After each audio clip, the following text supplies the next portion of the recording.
We have to stay up though, right? At the end of the show? Yes. Not clear, but clear for now. Clear for now. So give us an hour. Yeah. Do you have the key? No, I didn't.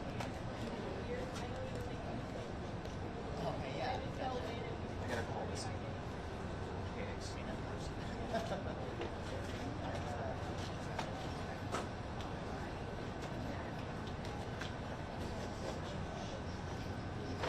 Do you need a hand? You got it? I'll buy it.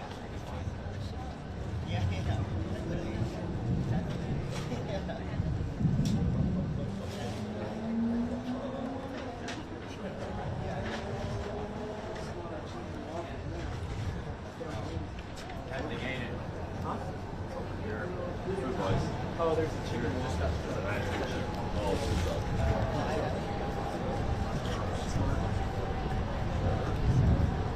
So you guys are just doing like a bum shot at the end of the show, or? No, I think she's live again. Oh, You want me okay. to get this out of your shot for now? If you wouldn't mind, yeah. Are you Just open wanna now? I do mean, a little feel while. free to walk forward too. You know? Yeah. I mean, because you're not really getting think- any shade now anyway, so. Right. I think actually I might be able to get some shade from this building soon.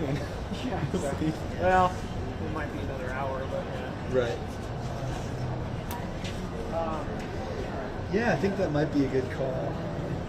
Take your advice on walking that. Up, and then you can use fan or whatever, you know? Yep. Up here. That's what I would do. Yeah, that sounds good. You need a hand. That's out of G. Use it all. Yeah, just something. Helps me get another 2 hours out of the live year or so. You want to walk this up? I can carry it if you want. Thanks. Actually, Yeah. I'm still live, so just trying to be as Oh, I as see what you're possible. saying. Yeah. Yeah. Can I help you with that? I think I'm good. Thanks for Okay. the offer, though. Sure.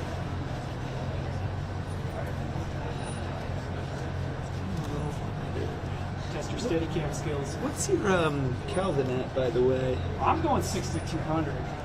Just because in the shade it looked kind of cold to be 5600. Yeah, it's looking really cool. Yeah. So yeah, I would. Pump it up. If you can manually dial it in, I would dial it to like 6200.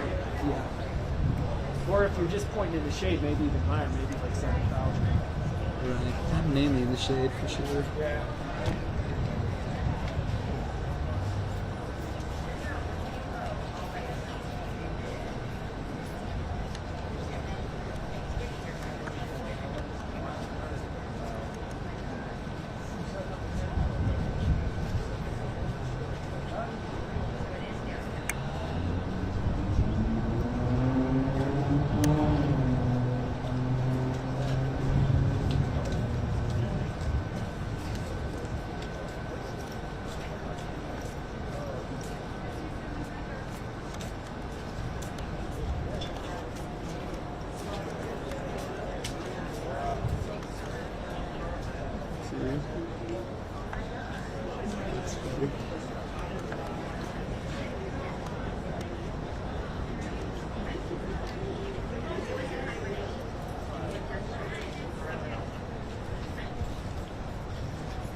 Bump it up a little bit. Yeah, much like balance. I got some white t-shirts and half shade, half sun. So around like 52. We'll try to get that balance because the long shot, people are in direct sunlight. Yeah. And then in the shade, of course. So it's kind of that in between. Can you manually dial it in on this one, or do you have to white balance? Right balance. I don't know. And I'm live. Yeah. So, Yeah, I'm not but really I'm sure. pretty sure there's a setting for that. It's pretty good when you're selling. Like, Yeah. Because I know in mine, if you go into paint, It's one of the menu options. Like there's camera, you know, Kodak, all that stuff. But there's another one that says paint, and that's where you can dial in the white balance. So you go down to paint, and then select that, and it goes in. And it'll say preset white. Sure. And that's if you select that, you should be able to manually kind of adjust it there. But yeah, I think with that, because like sometimes like when you white balance in the shade, only not even 600, and you're like and it looks good just in the shade. But all this is like gold. You know what I mean? Anything in the sun just looks like gold. Yeah. So so that's why I convincing. like manually dial it in. Sort of find it like in That in between. between. Yeah. But that's just kind of the way I.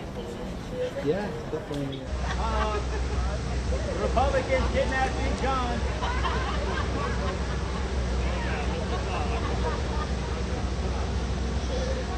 Why they happy?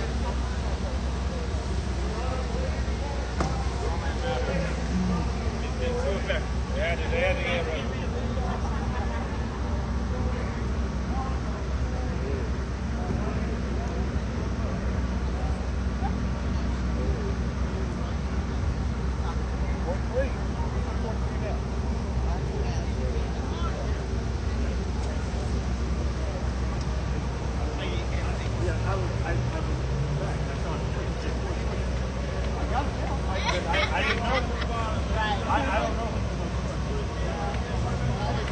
Catherine Thomas for the 184. And Congresswoman Sheila Jackson Lee, thanks for voting.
Please. Please. How you doing?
Oh,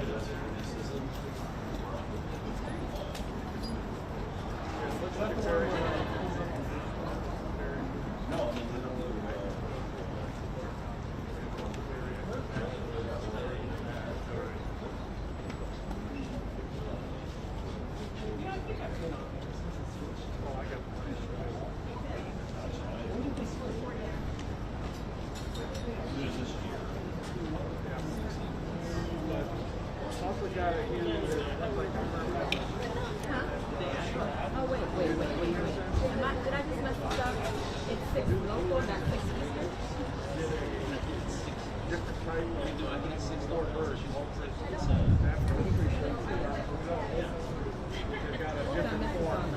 I'm freaking out because I thought it was 20 Eastern. only get it by one Yeah,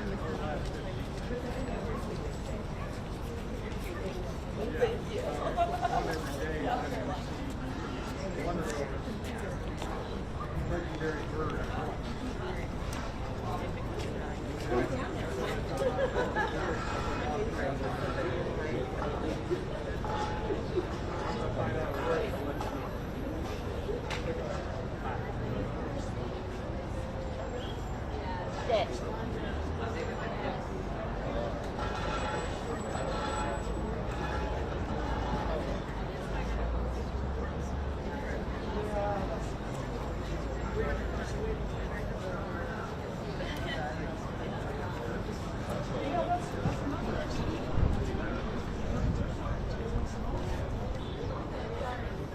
All right.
Did you get yours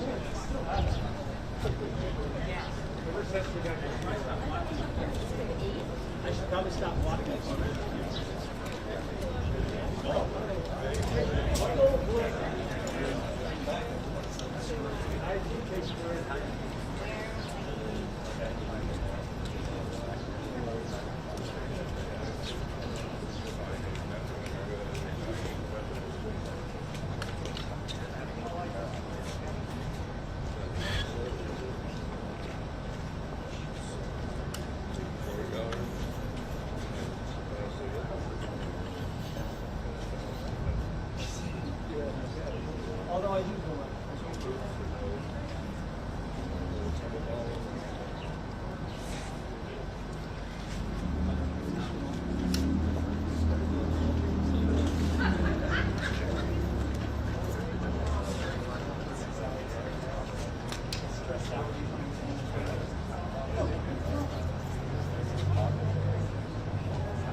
Yeah.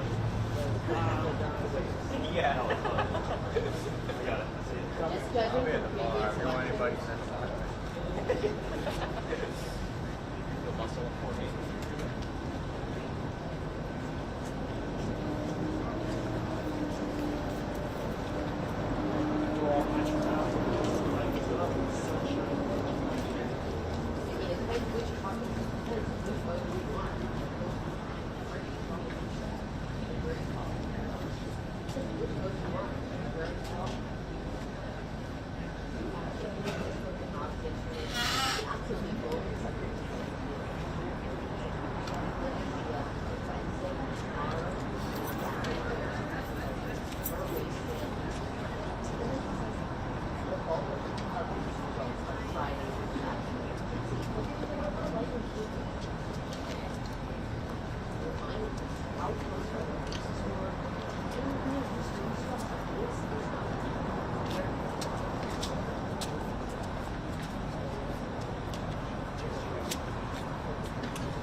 I don't know if you should change the battery right now. You can do it in like a minute.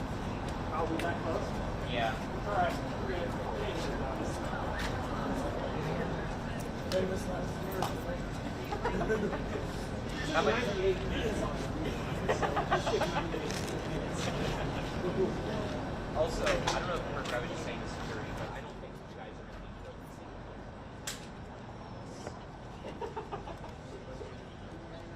in about 10 minutes, because I'm going to call you see slide. You might not be able to see my tomorrow. Did they control you?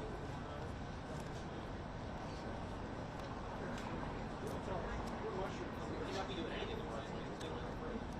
What was that, Nick? You might not be doing anything. They're not on hold. Oh, are you?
Sorry, what were you saying? Oh no, I was talking to my audience person on a dog. So sorry. Whatever you're saying is way more important.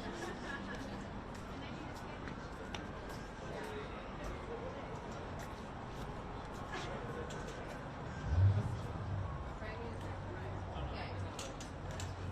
So she's like one of those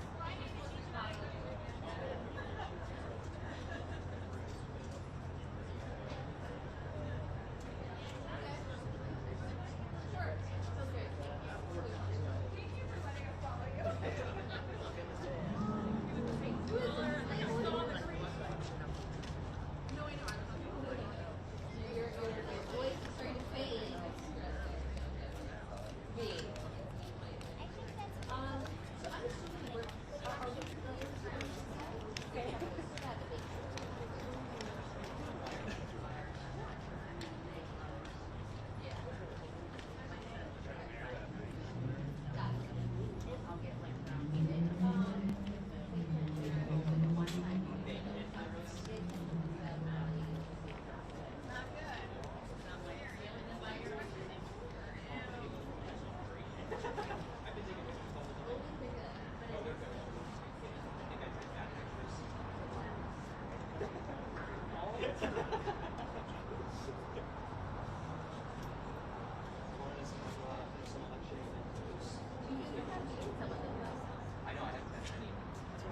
here for a cup of coffee. You know what I do.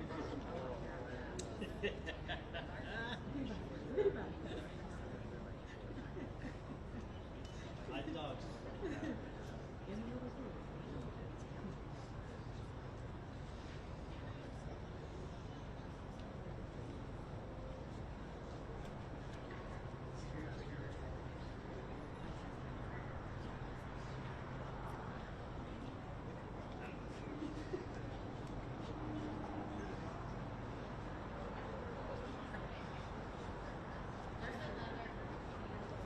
Depends which voter you are. It depends exactly where you fall. But as for the candidates, I spoke to Hobbs yesterday. She said she absolutely will accept the results of the election.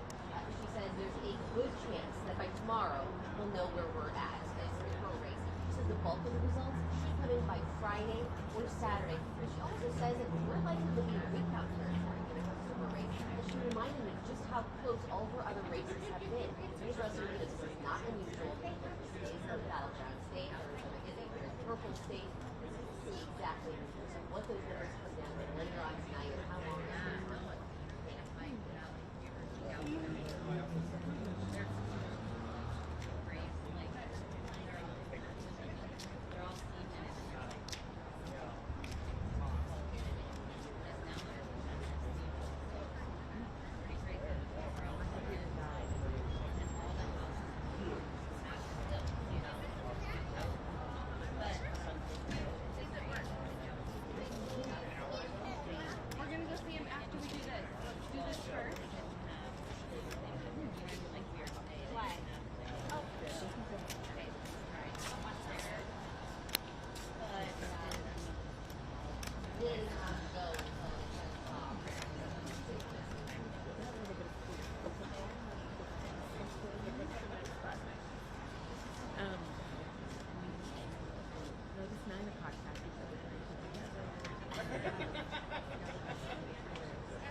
Line this way. Sample ballots.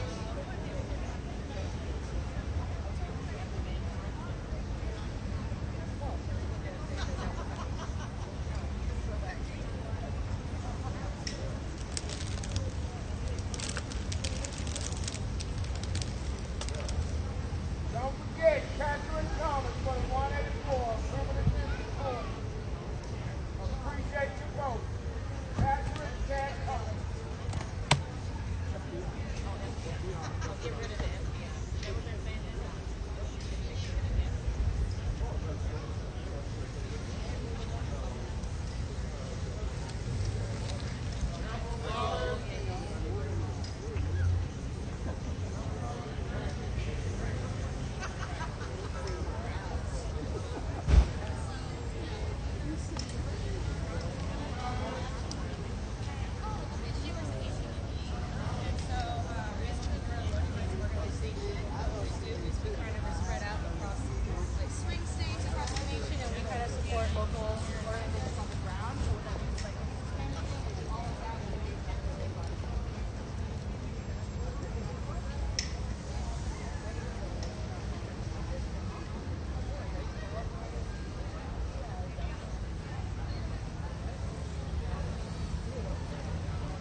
Take it to the machine. Just have some beef material.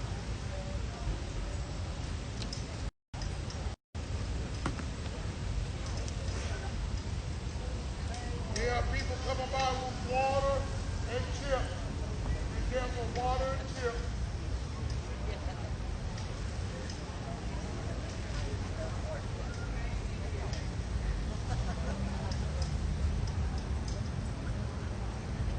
Water and chips. Water and chips.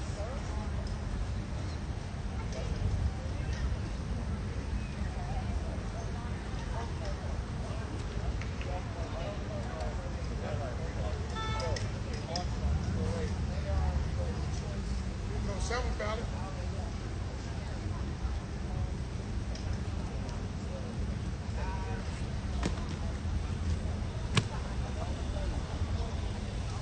You have someone coming by, water and chips, cold water and chips.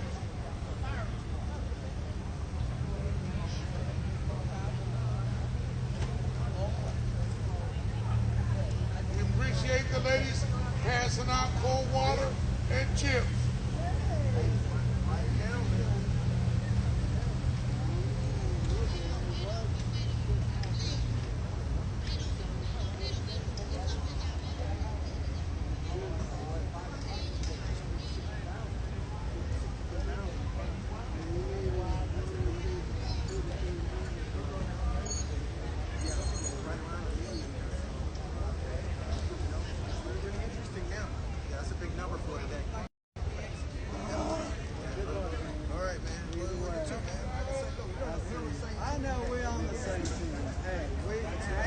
get you over to the right. Oh man, there you go with that. Oh man, come and dip down on you. That's fine.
Sample ballot. That is the line.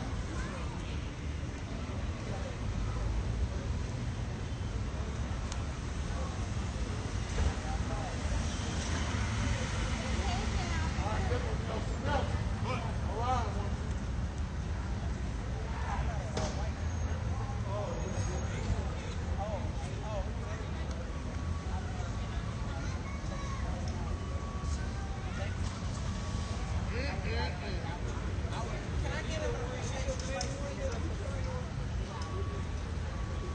Seems like y'all can't get along, get it on.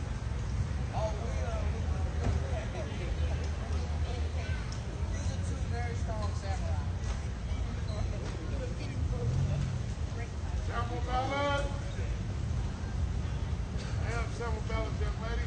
How you doing today? Welcome to election day.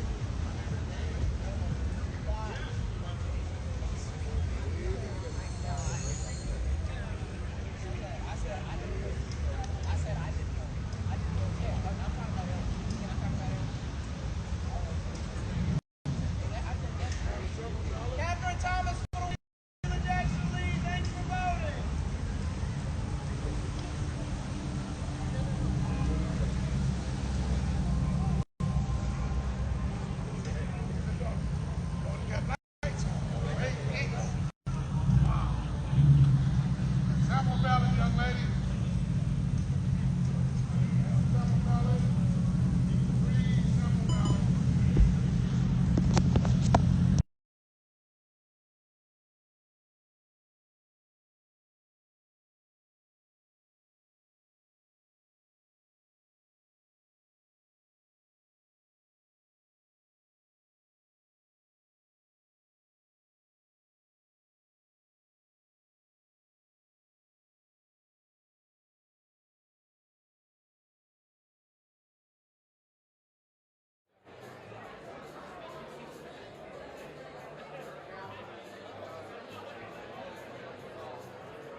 Yeah.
how would you characterize a lot of the Republican newcomers who have started, off in this election or who are coming close to being elected this term? How would you describe the new Republicans that are coming up the pipe? They're extremely motivated. Most of what's in Washington is not motivated. They're normal, everyday stuff that they do. Half of them don't show up. They just don't bother voting. Is there like one issue that you'd like to see tackled right away if you've got a majority Republican in the House and the Senate? Is there something right away? Financial economy, and the border's right behind it. What would you like to see as far as those things go? I'd like to see the border closed. You see people coming in across the border, and in Spanish they'll ask them, "When are you coming here?" And they say, "Open, open. Border's open. Joe Biden said we could come." Well, put Trump stuff back into play. The economy was better, gas was cheaper, everything was less expensive. So this is definitely a referendum on the last couple of years then? Oh, absolutely. We've watched things skyrocket and fall through the cracks since Biden's been in office. It's just terrible. Well, I appreciate your comments. What's your name? Mary Hong. How do you spell that? MaryEmlen, one word. And your last name? Wilson. W-I-L-S-O-N. And your name? Bob Wilson. Bob Wilson. I'm Robert. Thanks, Which guys. news is that? I'm from the Associated Associated Press. Press. So this is going out to the world right now. We're going to go put it And together. I think it's going to be great if Caroline gets elected 11. 25 years old and she's running for Congress. I saw her yesterday. Tell you what, Pretty she's the hell out of impressive. AOC. Pretty Yeah. impressive. Well, take care, guys. Thank Thank you. you so much. Look who visited Johnson.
And I'd like to introduce Mr. Lancaster for the national anthem. Oh, say, can you see by the dawn's early light what so proudly we hailed at the twilight's last gleaming, whose broad stripes and bright stars through the perilous fight o'er the ramparts we watched were so gallantly streaming, and the rockets' red glare and the bombs bursting in air gave proof through the night that our flag was still there. No, say, does that star-spangled banner yet wave o'er the land of the free and the home of the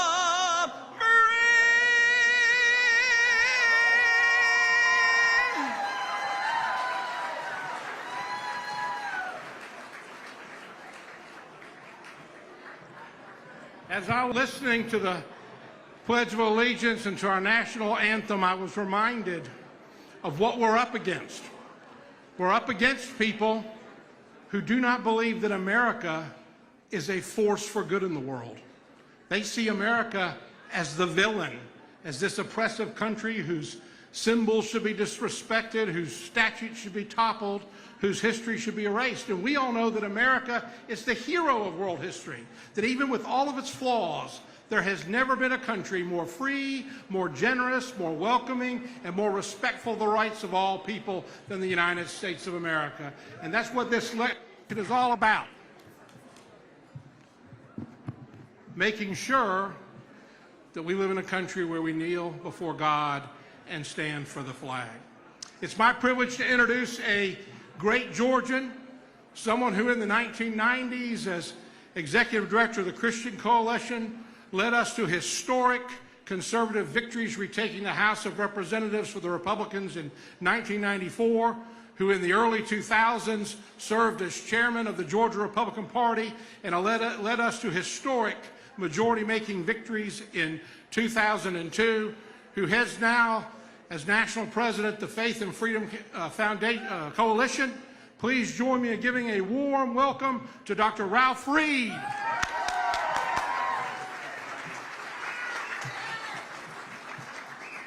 Hello, Team Herschel. Are you guys ready to celebrate tonight? I think we're going to have a very good night. But we are ready to batten down the hatches. We're not going to leave here until Herschel Walker is over the top. Right? You know, I did not think it was possible for anyone to screw up so much in such a short a period of time. But Joe Biden... Hot going to Kelly. Wow. So you had a pretty long decision. It hasn't said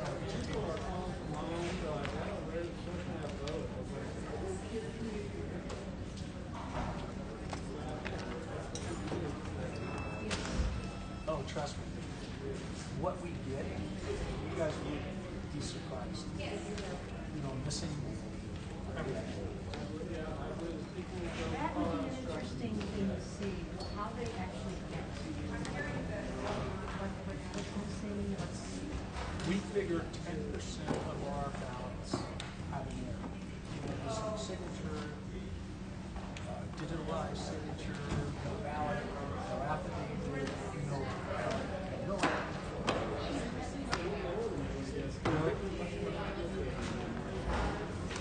See, I don't see that process on what they have to do. There's got to be, though, it's got to have some kind of something that's got to do. not many people. The part that it is that they have to read. That's probably different. It's all there. 90% of people are doing okay. Yeah, I guess that's what we should do. 90% correct.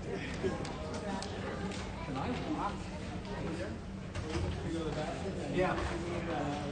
Okay, I didn't know if they had to close it. Okay. Well, tonight we are painting Georgia red all over again. On Saturday night, we took care of the Tennessee Vols between the hedges. And tonight, we're taking care of Stacey Abrams and Raphael Warnock and the rest of them. We have got the best statewide ticket I think we have ever had, from top to bottom. And you're going to hear from a number of them now. I am pleased to welcome to the podium my good friend, State Senator Bruce Thompson, who tonight is going to be elected your new Labor Commissioner.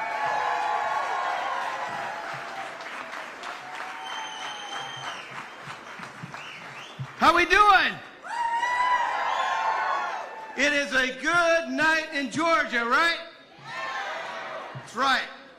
Listen, before I get too carried away, a lot of you know politics, it takes a toll on a lot of things. And I want to acknowledge my family. I got my wife here somewhere. I got my 2 kids. My daughter came back from Alabama with her future husband, and my son from Riverside. And I just want to let them know I appreciate you being here, because the sacrifice the candidates have, not only us, but it's their families. So thank you for allowing me to do this. Listen, I came to Georgia in 1990, and I was young. I started a company, and I was traveling through. Spent the night here. It was snowing in Colorado, and I thought, what the heck, we'll spend a few nights. And then its temperature started dropping. It got to 40 below, and I said, I'll just stay. And so at 25, I made Georgia my home.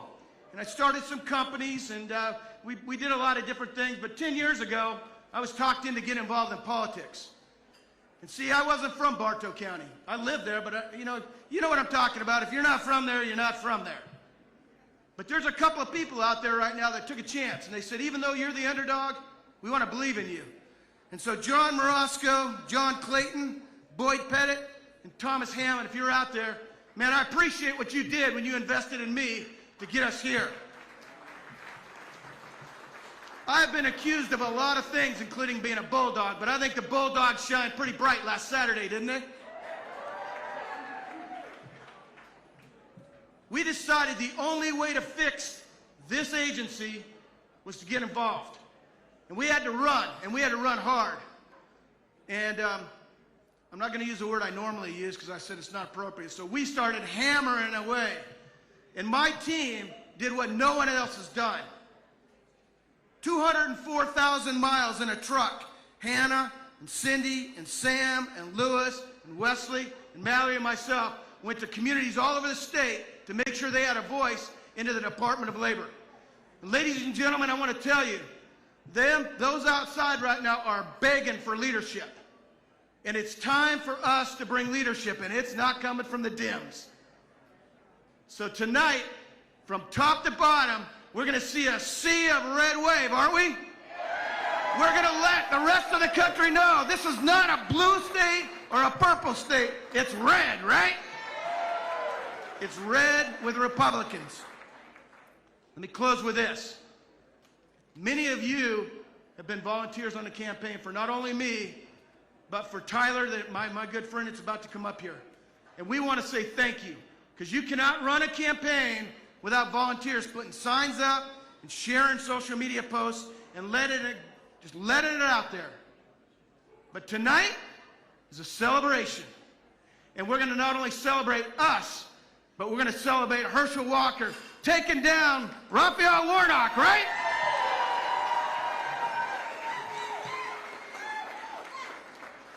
Next up is my dear friend who's going to make a fantastic agriculture commissioner. I'm an entrepreneur, but as he's going to say, he's a farmer, and it takes a farmer. So come on up here, Tyler.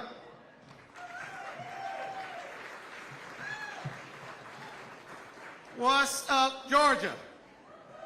Oh, come on. Y'all can do better than that. This is a big night. And we got to be excited because we're about to win. And we're going to send Raphael Warnock packing. We're going to send Stacey Abrams packing. We're going to send Nancy Pelosi home. And we're going to fire Chuck Schumer. Y'all ready to do that? That's a lot better. I don't know about y'all, but we're excited tonight. And I'm excited to be here. I'm excited to be part of this Republican ticket up and down the ballot that stands for what I like to call foreign values. And as we've traveled the state, we've talked about foreign values. And I tell people all the time, if we had foreign values from the City Hall to the White House, we'd be a lot better off as a state, as a country, as a community. And I've put those foreign values to work for the last 10 years in the state Senate, and I look forward to put them to work for you as your next agriculture commissioner. But you know, those of us that are on this ticket, we've traveled the state a lot. For a year and a half. I'm shaking the city like a place. Haters blowing the face like thunder. So I'm breaking the case, so let's play it. I'm taking the game, the game's mine. Y'all lose the change, it's my time. Yeah, I'm new to the game, but y'all might wanna say you ain't perhaps they like second time. I can dance all way, I don't do stuff. Y'all looking at something like a true player. A girl talking at a man that can dance like a possibly get down with a tool in his hand. Now I'm a lazy, let me see you vibrate. And when it's over, you gon' need your bird. Cause I'm a roll, make you think you back long and about the real flag. Like a purple, like that.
Pastor Walter Bowers will open us up in prayer.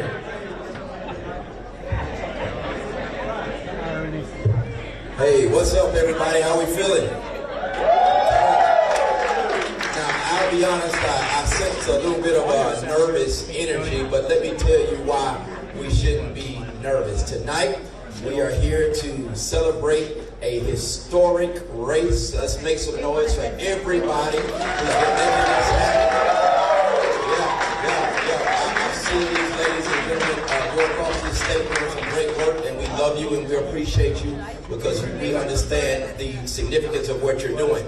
But we're also here to celebrate not only a historic race, we're also celebrating a historic candidate. Can we make some noise for that? We are celebrating.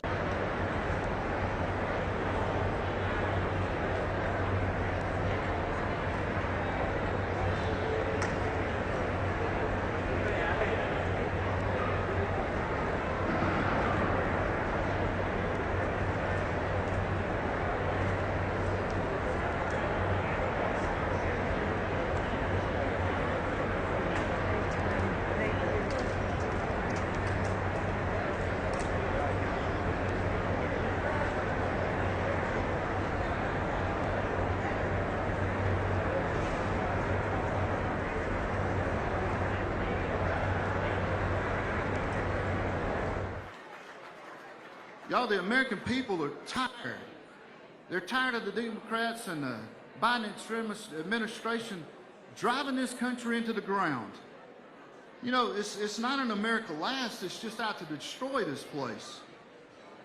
So when we get there in January, we're going to take our America First agenda and put it back in place. Thank you. It's time we get back to energy independence by allowing our producers to drill here. We're going to fight the inflation by stopping the spending spree that's been going on up there.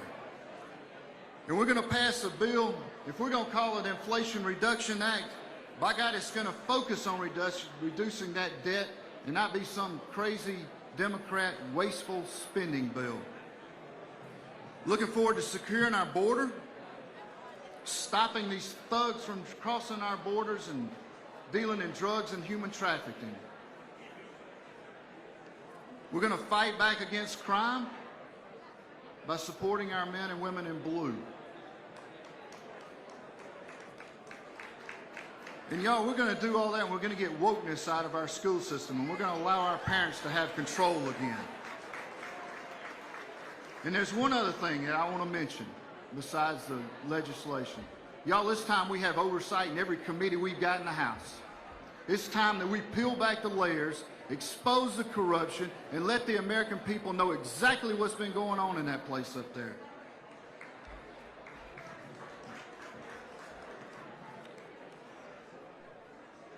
You know, by the end of the night, you're going to see more America First fighters get elected and serve alongside me in Washington. When we do that, y'all, we're going to take our country back. Thank you for your time. I hope you'll join me in welcoming Georgia's very first constitutional Hispanic insurance commissioner. Where's he at? Mr. John King.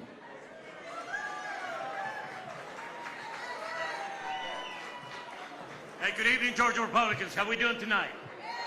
There you go. Give us some fire. I am so humbled to be here, guys. It's so... So you're separating them out into the smart and smart. You're going to read yeah. Oh, should I have your name so that I don't have to call you? My name's and it's in a nutshell, we can see how they fill out the options. Sonia, okay, I'm Heidi. Okay, Sonia. If it takes one point, if they really make for you, right. That's not, what you're looking for is stuff that the machine is going to maybe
over there.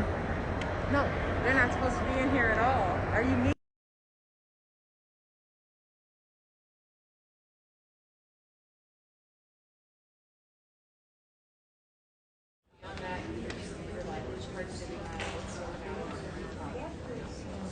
So no, she's like planning issue like where there's cuts around and not clear.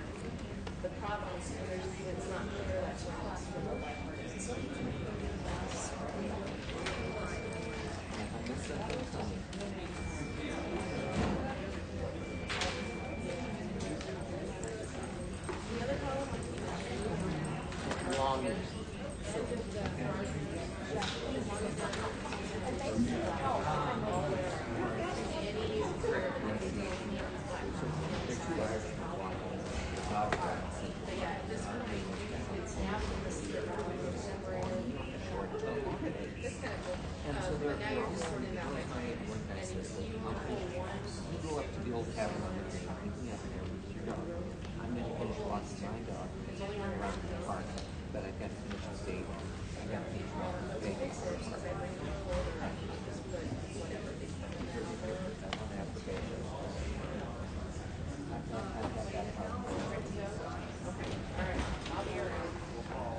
Okay, all right.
some of those ideas of that would be good. That is Trevor Crystal in C2 right now being defeated by Ron DeSantis and Governor Zone. I would also point your attention to Florida 15. So this is just east of Tampa. All right, right now, Raleigh, who used to work for Ron DeSantis, is now leading Cumberland easily now about 96% in. That is what they call a Republican seat. Based on the census, Florida gaining the seat, and the Republicans are going to pick up there as well. The point I'm making here is that if you need a core, we have to. Now the question is, can your incumbents all across the country hang on? I'm going to end this report with one thought on that. Before I leave Florida, I just want to show you what's happening here. Okay, so this is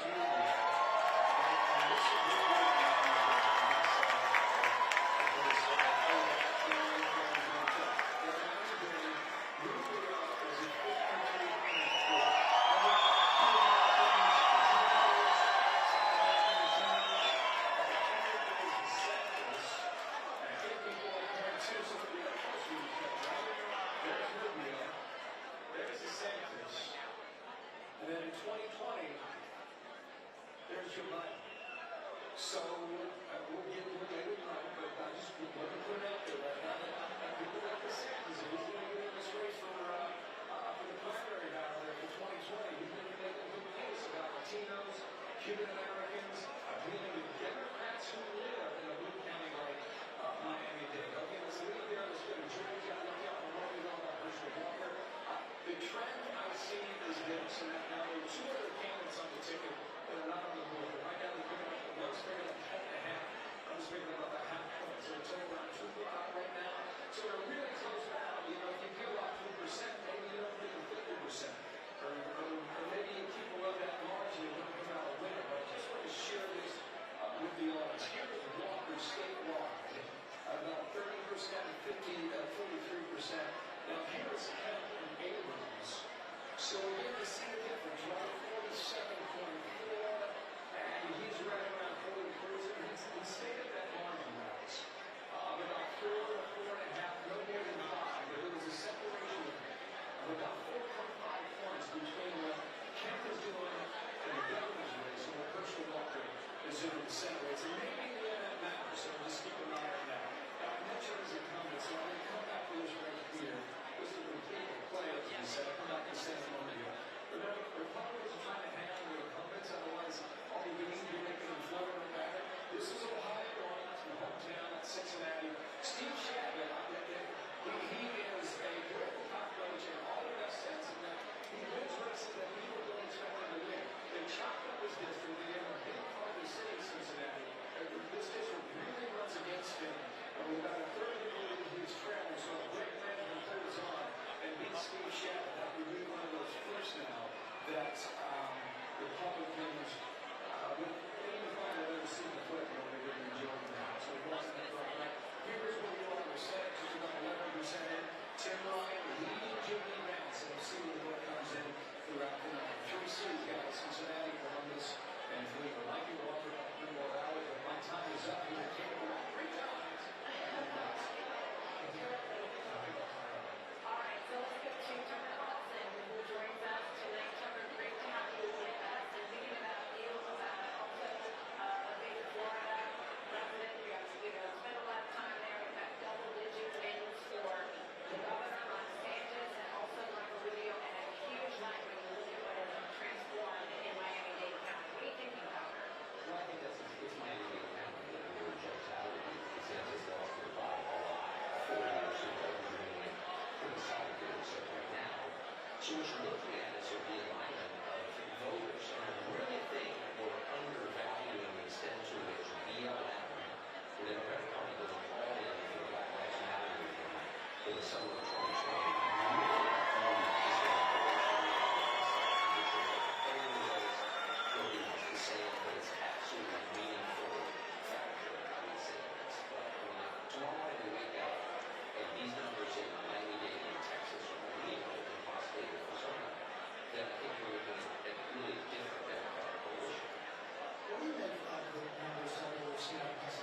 That Senate race is really, really close. It could be a long time before we call it.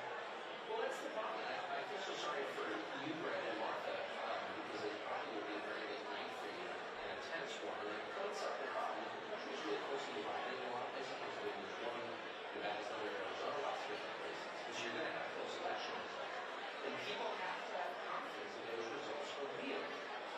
trust in the mechanics of the election.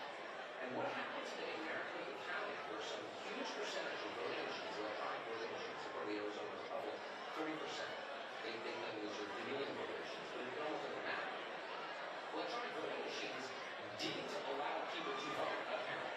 And that, whatever you think of it, the cause of it, it shakes people's faith in the system. That is an actual threat to democracy. And it points up the problem, which is we're not really very serious about democracy if we're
was coming.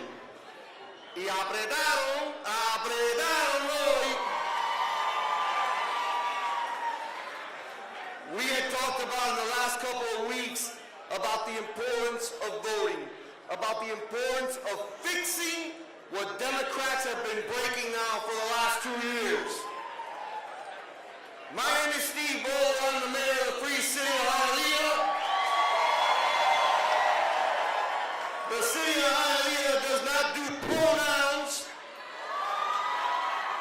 We don't do woke. But we do freedom in the city of Hialeah. Now tonight Republicans have a great night, but that also means there's going to be a lot of work ahead of us, and we're going to hold our kids accountable. One of the candidates who is a leader, not just today, he's been a leader for a long time. He has made a difference, not just in Washington, but he did it when he was in Tallahassee. He has been a strong voice for those that can't speak, especially for those in Cuba that seek freedom. And I'm honored to say that he happens to be my congressman. And it gives me great pleasure to introduce someone who got about, 70% of the vote tonight. We gotta find out who are those 5 or 6 that voted against him. I don't know where they are. But I do know this, they don't live in the city of Hialeah. It is my great pleasure to bring to you our Congressman, Mario Diaz-Balart.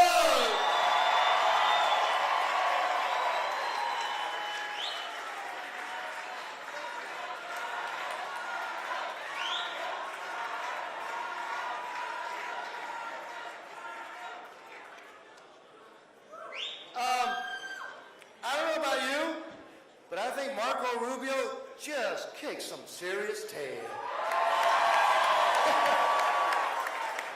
And I think our governor just got elected by a historic margin as well. And but folks, before anything else, those of you that know me, you know that I always start by thanking a group of people who are not here. I always start small groups, large groups, by thanking a group of people who volunteer, put everything on the line to keep our country free. I want to first thank the veterans and the members of the United States Armed Forces. Thank you. Thank you. And I'm sure there's some out here in the state of Florida. We don't defund our police, we revere our police. Thank you. And our firefighters. So, I've heard and read so many different things. I keep hearing from the left and some of the voices that just repeat what the left says, that in the state of Florida and in this community, people are easily confused. That it must be misinformation that certain radio stations in Miami and other places do, because that's the only way that the people would not support the policies of Biden and Pelosi and Schumer. To my dear friends who repeat that fallacy and that lie, look at the number. It's not misinformation. It's that the people of Florida know what is happening in Washington, know what needs to happen in Washington. And give me a few seconds. I want to say some words in Spanish. Gracias a todos ustedes por lo que han hecho. Esta es una lección para todo el país. Y a esos que critican a nuestra comunidad y dice que la comunidad nuestra tiene que estar confundida, que hay mala información, que se enteren. Si hay alguien, si hay una comunidad que sabe lo que es el extremismo y el socialismo, son ustedes, los latinos de Miami-Dade. Así que miren a los números, por favor. Esto no es desinformación. Esto es la realidad. Los que están desinformados son los que dicen eso. Y no lo vamos a aceptar. No lo vamos a aceptar más.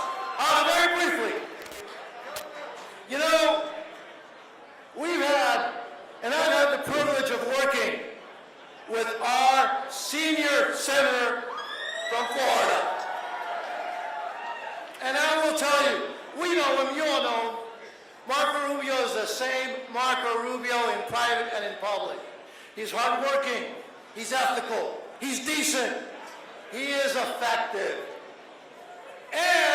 And you saw the amount of money that was spent against him trying to defeat him. But all of us knew what was going to happen tonight. This is because of your hard work and because of the Marco Rubio that we know, and we are proud to send him back to Washington to represent the state of Florida.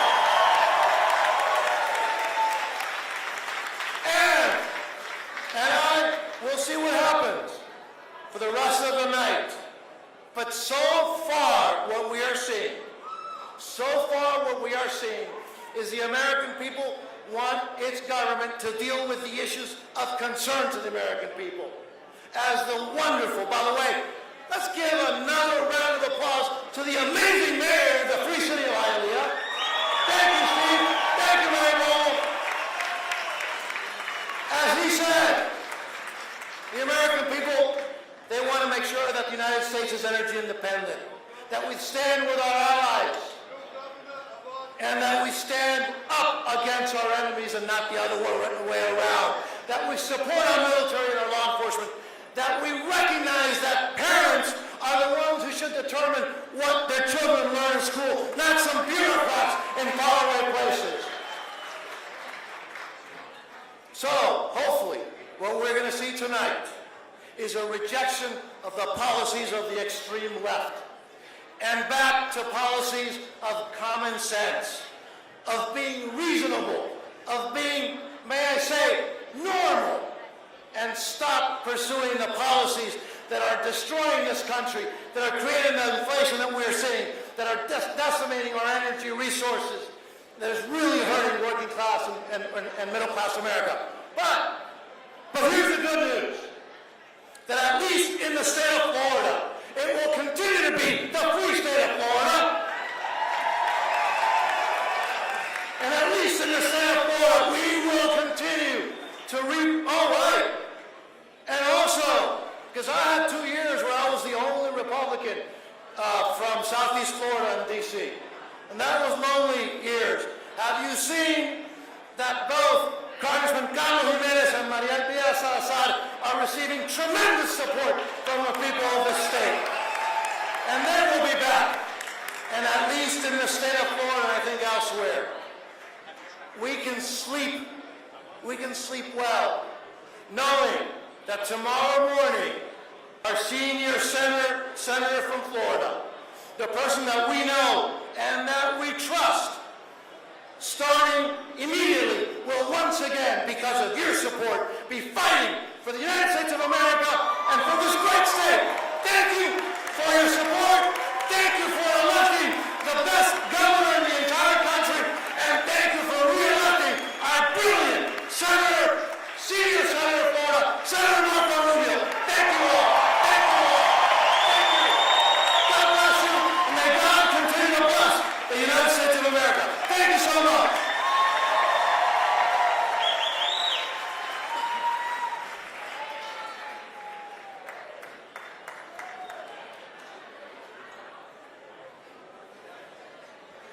Man, I hate coming after Mario when he speaks, right? How do you bring that fire? Let me get to you, the family of my senator, Marco Rubio. Please come on up.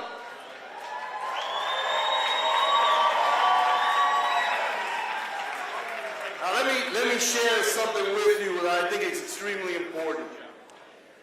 You know, Marco is a senator, no doubt about it, right? And we just re-elected him. But I think I want you to know about the senator, forget the elected official, the friend.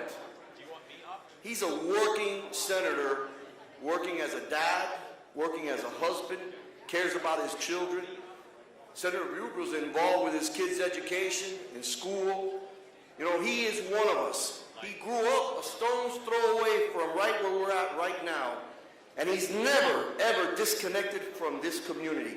And that's what the left, and that's what his opponents never could understand. As much as they banded against him, and they brought money from California, from Oregon, and from Illinois, and from New York, and from all those liberal cesspools in the United States, they all tried to band against him. But you weren't going to be fooled, because you knew he was one of us. He is not just one of us. He is the American story. His parents had sacrificed so much to come here, and he stands on their shoulders today, and I know they're looking from above. My friends, it is a great honor, and we voted for him in Hialeah, because as you all know, everything goes through Hialeah first. And that would be hashtag Hialeah first, just in case you were watching. It is my honor to bring up my good friend, our Senator, Marco Rubio!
County of Miami-Dade.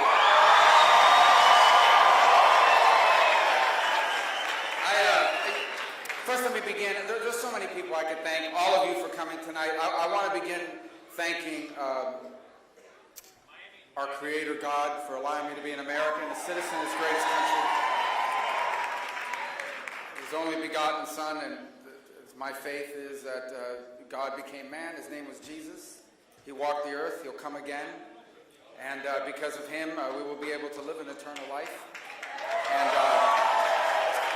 obviously, I'm grateful for winning an election, but I'm really grateful for all the blessings I've been given, the friendships, obviously the family, this extraordinary honor to represent this extraordinary state, and the chance to be a citizen of the greatest country in the history of mankind.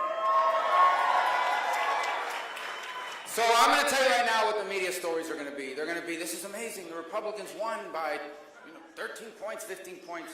It's unbelievable. They won Miami-Dade County. They must be believing all those Cuban radio stations or whatever they come up with.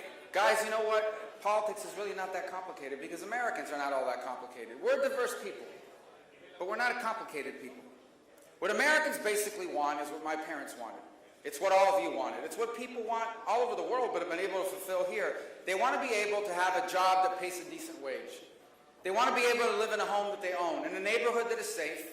They want their kids to go to schools that teach truth. They want to be able to retire with dignity, and they want all 4 of their kids to have a life better than the life they've had. This is not complicated. This is what they want. Now, here's what happens. Sometimes people get into politics, and either they don't know this or they forget it. And so what happens is some of these people go around saying, look, I'm sorry you're paying too much money for gasoline, but you have to suck it up. Because we have a UN climate conference that John Kerry is going to be attending, and we need to impress them. And so ride your bike or take the bus and forget about how much gas costs and stop being selfish. You know what happens when you tell people that? They vote against you. They vote against you.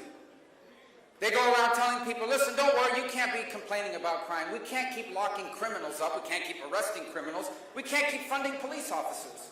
Because the only way we can make up for whatever it is they think we need to make up for is not to put criminals in jail. Crime soars, people feel unsafe. And you know what happens when you tell that to working people in this country? They vote against you. And then they go and tell them, forget about our border, we don't need a border. We care more about people that came from other countries. And listen, nobody's going to give this community a lesson about how bad things are in other places. But what country in the world can accept 6,000 people a day? And that's what they're asking you and everyone else to do. Meanwhile, we have veterans committing suicide, veterans who are homeless, veterans that have to fight with the VA, but no, they don't care about that. All they care about is we have to be compassionate for people coming from all the world, 6,000 a day, and put aside the interest of the American people. When you tell that to people, you know what they do? They vote against you. And this has been going on for far too long.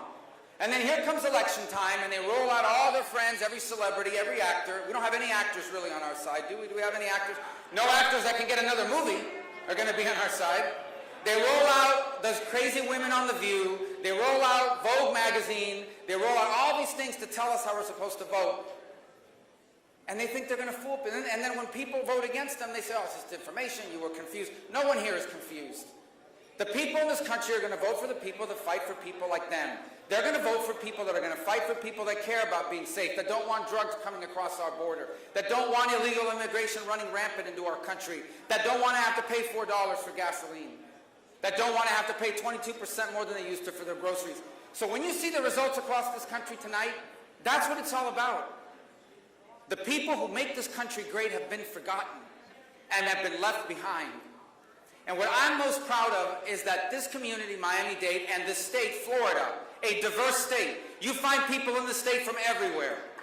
You find people in the state from every background. And they have joined this incredible new movement that isn't just going to change the country, it's going to change the Republican Party. After tonight, the Republican Party will never be the same, and that's a great thing for America and a great thing for Republicans. It'll never be the same. Because this is a party made up of people from every color, every race, every ethnicity, men and women. Yes, men and women, that exists.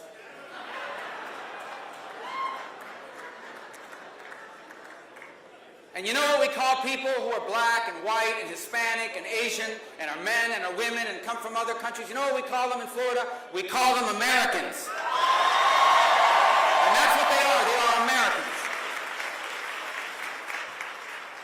And if we're not going to fight, listen, I care a lot about what's happening in the world. We're impacted by what happens in the world. But my job, first and foremost, is to care about what's happening in America. Because the best thing we can do for the world is make sure that America is strong and safe and prosperous. That is the greatest gift we can give our fellow men.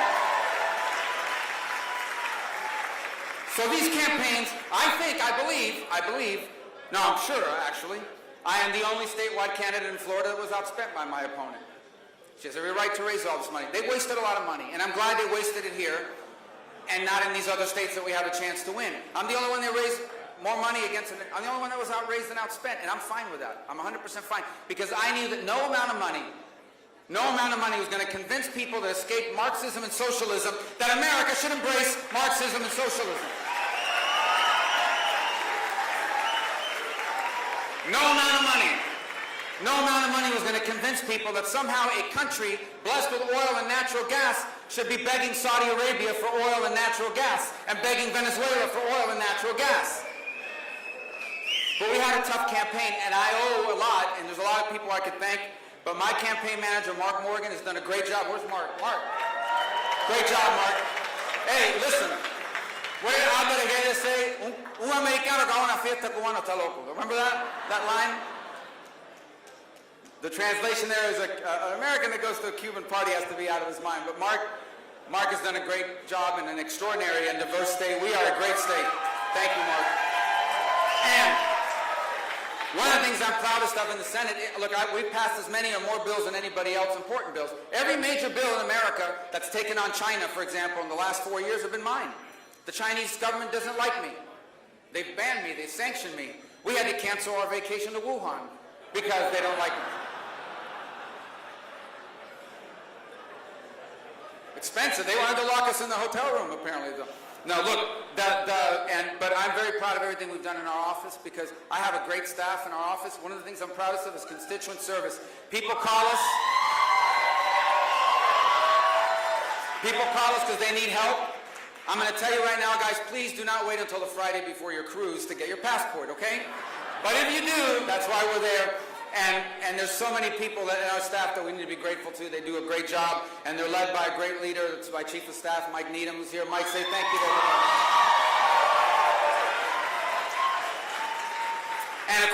filming all this so that, you know, if things were to go wrong, he could say, look, you said this about me on that day. Mike's doing a great job. Both Mikes are. And of course, look, I owe so much to my family. They are as much a public service. These were once little kids. Now 2 of them are voters. I think they voted for me. And I'm so proud of how fast they've grown up and who they're going to be in their own lives. And obviously my wife, Jeanette, who has been there every step of the way.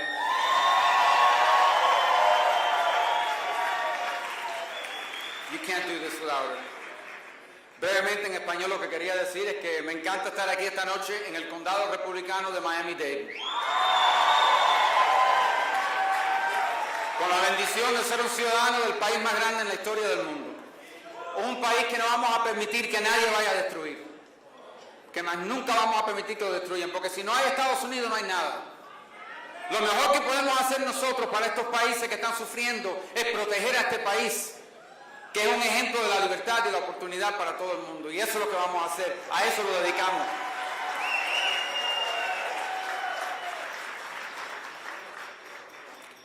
I'll close with this. On nights like this, we generally do these in hotels, and you've heard this story before, but I tell it because it's important to understand.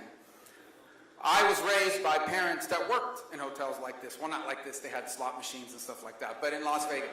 My dad was a banquet bartender in rooms like this. My mother was a maid. She worked at Kmart.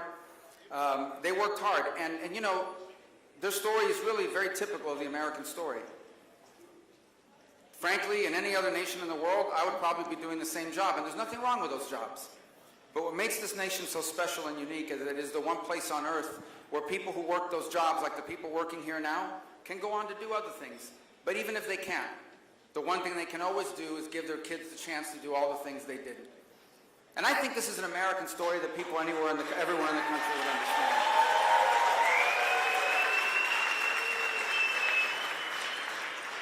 But why I'm so proud to be from Florida, and particularly from Miami-Dade County, is because we have millions and millions of people in the state who have that story, who are the children or the grandchildren of people who lost everything, who once had dreams and hopes, but those became impossible, and the purpose of their life was to give their kids the chance to do all the things they never could.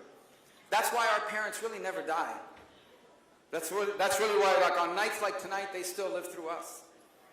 Because we are the fulfillment of their hopes and dreams, of all the things they once wanted.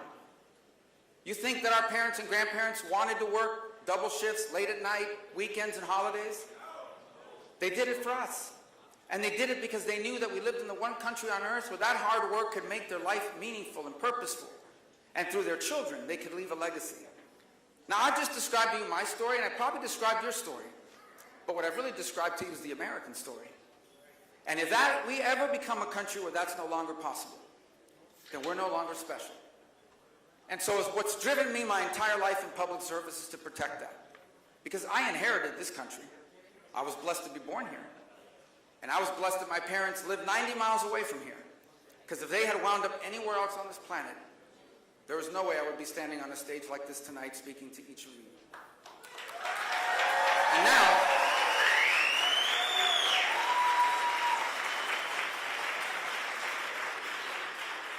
the source of our greatness is not our politics.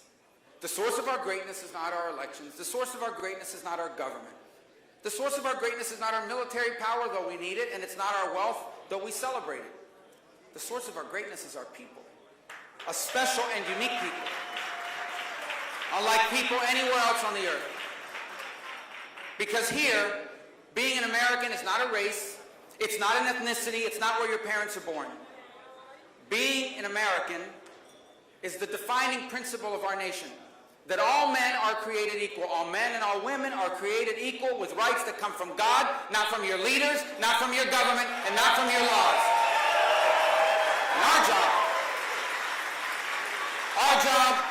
is to protect those rights. Too many people make politics our God. Politics is not God. There's only one God, and it ain't politics. And the most important house in America is not the White House, it's your house. Because that's where children are raised and values are formed and principles are instilled.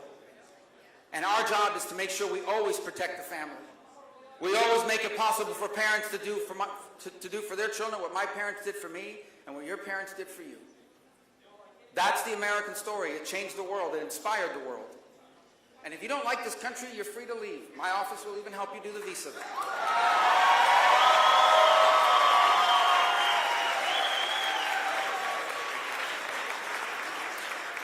I'm not asking anyone to leave. You know, all these actors always threaten to leave. None of them ever leave. None of them ever leave. After every election, you'll see it tomorrow on Twitter. I'm leaving America because it's become this terrible place, but they never leave. A few move to the Bahamas, but that's for taxes, okay? And that's not for America. And then they want to come back. The point of the matter is no one ever leaves, but you're free to leave, but we're never going to allow anyone to destroy it because we have nowhere else to go. There is no other place like America. There's nothing to replace it. And if America declines, China will be the greatest power on earth, and we will never allow that to happen. I will never allow my children. You will never allow your children. We will never allow our children to inherit a world in which China is the most powerful country on this planet. So,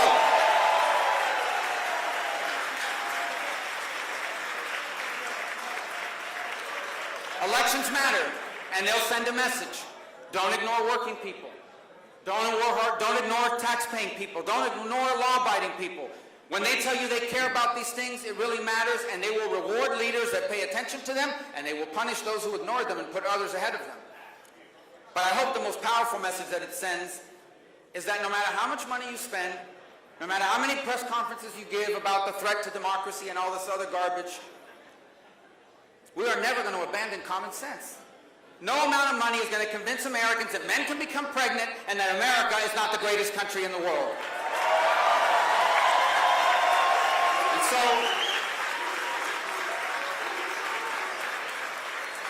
I hope tonight, maybe early tomorrow, depending on how long some of these states, you know, they take forever to count. Like, how do we know our vote in 1 hour? We already know who won. But anyway, these states will be counting. But what I hope is I'm going to wake up tomorrow morning, and all of you are, maybe even late tonight, and we're going to learn that there is a new Republican majority in the United States Senate. And why? And that's not just important because of the numbers. Look, it's going to be good not to have to worry every night that Joe Manchin's going to change his mind and now Joe Biden can do whatever he wants, depending on what he wants, if he can remember what he wants. So it's good not to have to worry about that. But the most important thing is we're not just going to elect Republican senators. We're going to elect new people with fire in the belly who know why they're running. They're running to save America. They're running to fight for the working people of this country. They're going to be up there to work and fight on behalf of the men and women that are the backbone of this great nation. Because we are going to do whatever it takes. That's my commitment to you. I am more energized and excited about working in the Senate than I've been at any other time because I believe we are on the cusp of a new generation of leadership in this Republican Party that will restore common sense, that will put hardworking Americans first, and that will leave for our children what they deserve to inherit, the greatest country in the history of the world. Thank you, guys. God bless you. Thank you. Thank you.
in South Africa.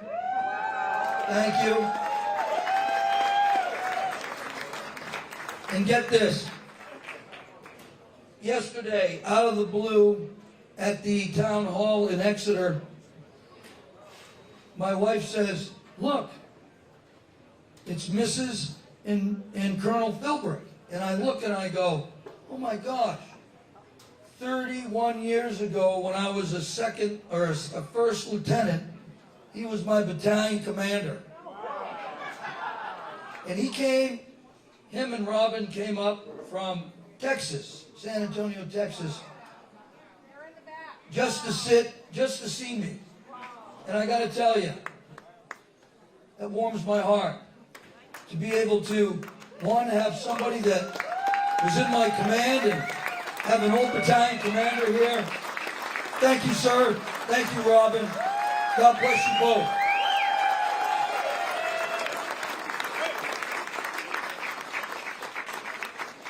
So, it's going to be a long night. And we are definitely going to prevail, but it'll be the wee hours of the morning, I'm predicting. And that's okay with me, because I'm a military guy, and I'm used to staying up to dark 30.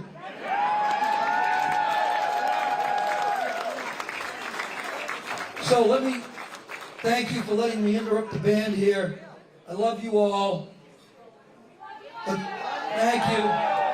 Let's keep the positive vibe going. And God bless America, and live free or die.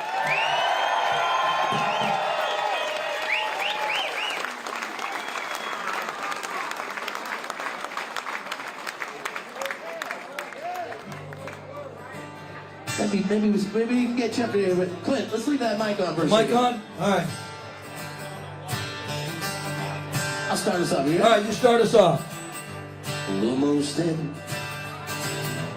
West Virginia, Blues Mountains, Shenandoah River. Whoa! You got it, brother.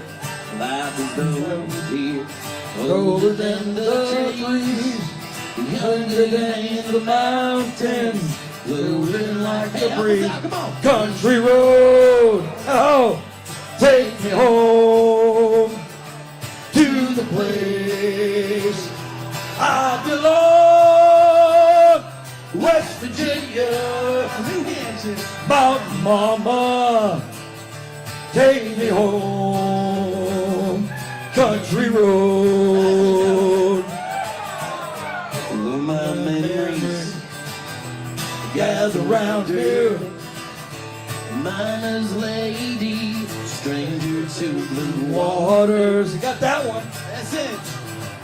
Dark and dusty, rain on the sky, a misty taste of moonshine, a teardrop in my eye. Here we go. Take me home, country road, to the place I belong. New Hampshire, got a lover, take me home, New Hampshire road. Little guitar solo, come on. Good job, girls.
taxes, giving me a pay raise.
Thank you, Arkansas.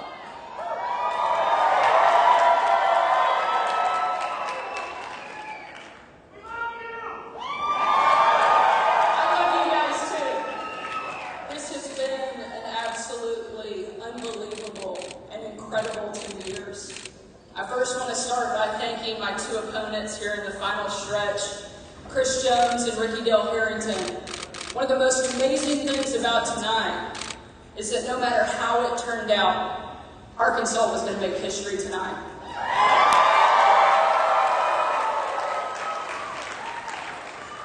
I know it will be the honor of a lifetime to serve as Arkansas's 47th governor and the first female governor.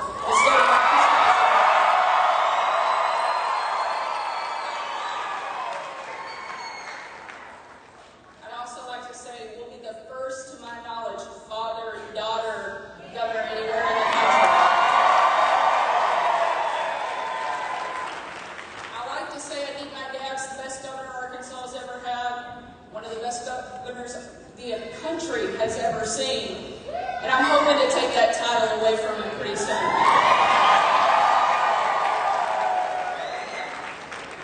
The good news is there's nobody who hopes for that more than he and my mom. For us, this was a simple decision. The reason we started this journey nearly 2 years ago is because I absolutely love Arkansas. I love everything about it. About 2 years ago, I asked my parents if I could borrow their RV for a week. I still haven't given it back. More than 10,000 miles, 75 counties, here we are. Sorry, Mom and Dad, about all the moms. It has been an absolutely amazing journey every step of the way. One of the things I love most about Arkansas, and certainly love about the campaign, is the people that you meet along the way. I've gotten the opportunity over the last 2 years to fall in love with Arkansas over and over and over and over again, and it has been tremendous. In these moments, I'm reminded of people like Chuck, who for 20 years I didn't know his name, and simply referred to him as an angel in a pickup truck. Chuck saved my life and my sister-in-law's life when we flipped a car near Mountain View when we were in college. It wasn't until I was on the campaign trail that I was... People like Lena, who's an immigrant who came to this country for a better life. She works as a fashion designer at one of Arkansas's flagship companies, Dillard's. But on every hour that Lena had off, she came into our office, she made calls, she knocked doors, and was our best volunteer and reminded us of the greatness and the goodness of the people in this state every moment.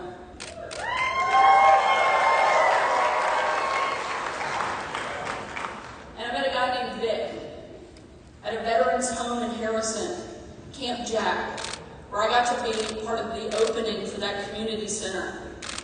Vic is an 80-year-old veteran. And on the morning of that opening, Vic was up on a ladder, painting into the rafters to make sure it was perfect for those who have served and given us this great country. People like Vic are the very best of who we are. And I'm forever thankful for him and all of those who have served that I have had the opportunity to meet along the campaign.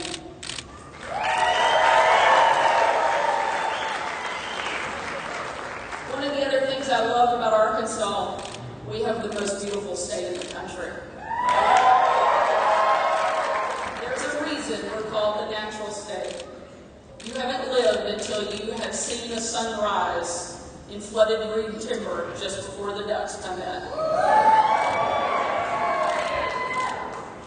We had the chance to do that, float the buffalo with our entire team, and we only broke one canoe in half.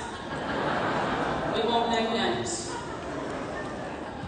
We had the opportunity to race a cardboard boat in Greer's Ferry. We had the chance to walk at the Pink Tomato Festival in absolutely torrential downpour. I'd like to apologize once again to my campaign staff who were all wearing white t-shirts, but I'm pretty sure we're going to win Warren. I also had the chance to take my kids on this journey, for them to see Arkansas, frankly, in the way that I did growing up. And it has been amazing to watch them see some of these things for the first time. We got to watch George, our youngest, win the Hope Watermelon Festival contest. Way to go, George. We got to watch Scarlett grow up and become the most amazing big sister to her two brothers. We are so proud of you. And just this week, our son Huck was elected mayor in his elementary school.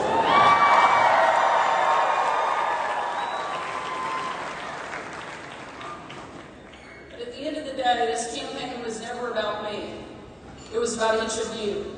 It was about all of the people across the state of Arkansas, the people who showed up at our events, the people who made calls, the people who knocked doors, and frankly, even the people who did not vote for me.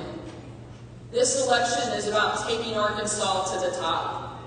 I know that Arkansas can be first, and I'm committed to being the leader that takes us there. I can't tell you how thankful I am for the people in this room who got us to this moment. I'm so thankful for the most amazing campaign staff you could ever imagine, who have put in tireless hours, listened to me complain about more than one or two things, and never once back down from the fight that we were in over the course of 2 years. Thank you to our amazing campaign staff who are all in this room tonight.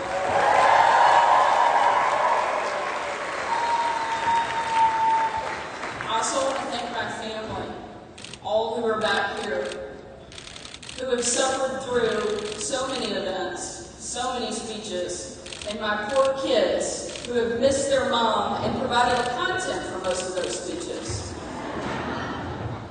I could not ask for a better group of people to stand by my side and be part of every minute of this journey.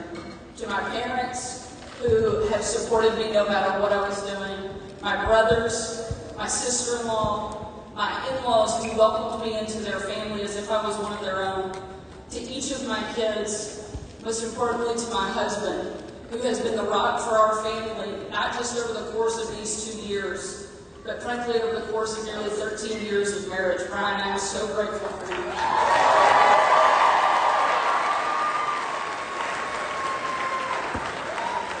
And thank you so much to the people of Arkansas who've entrusted this responsibility to me. I will be forever grateful to each of you, and I promise I won't let you down. I will never, ever forget who and what we are fighting for, because I have 3 little reminders, Scarlett, Huck, and George, who are going to hold me accountable and remind me that every single decision I make as governor will have a direct impact on their life and the life of every kid in Arkansas. That is not at all something I take lightly, but it is something I know I'm ready to take on. I look forward to being Arkansas's very best governor for the next 8 years. Thank you so much.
That's how you end a set, y'all. Everybody get up for me. We're going to take a little break.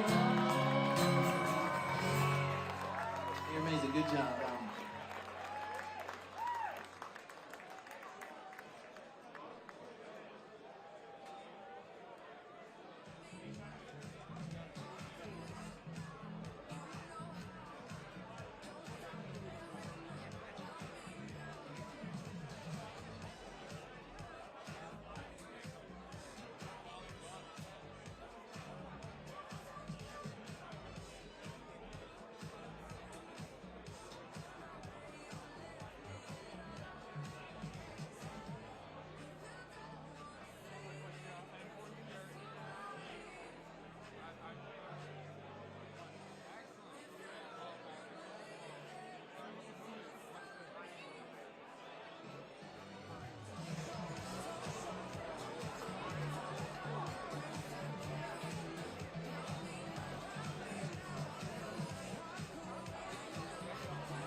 Okay, here's some trivia. You're from New Hampshire.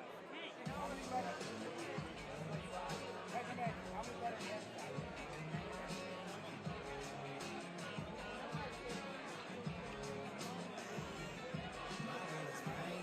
She's so amazing. Don't even champagne, popping entertainment. Take her to win, can't keep her off. She wanna dip with like them fries and a frosty. But every now and then, when I get up, I gotta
good center needs to be.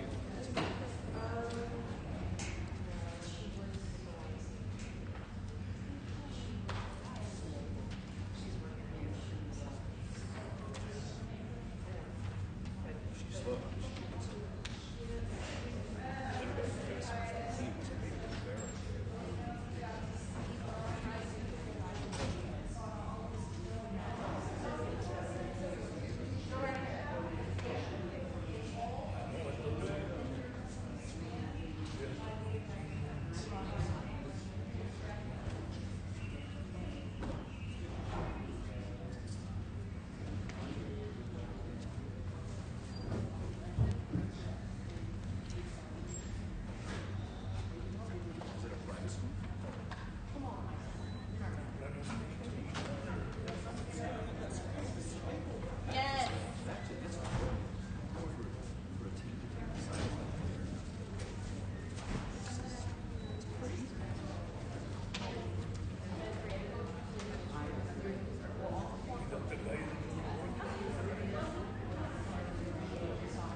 Well, we still gotta wait till everybody else gets here.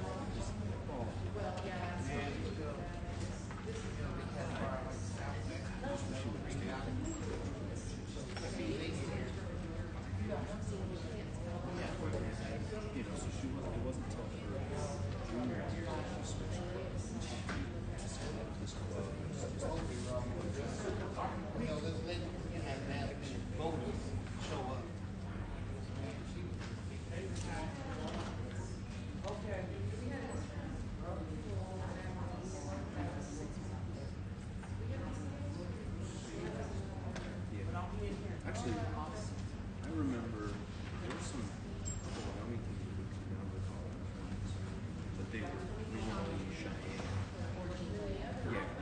There was a tournament. They left.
That's part of the fun.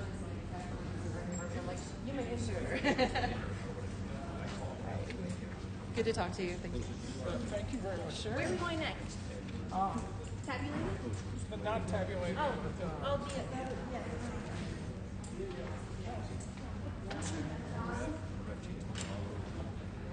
On the next break, so.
First, he was fine, but his first question was, surely you've seen it.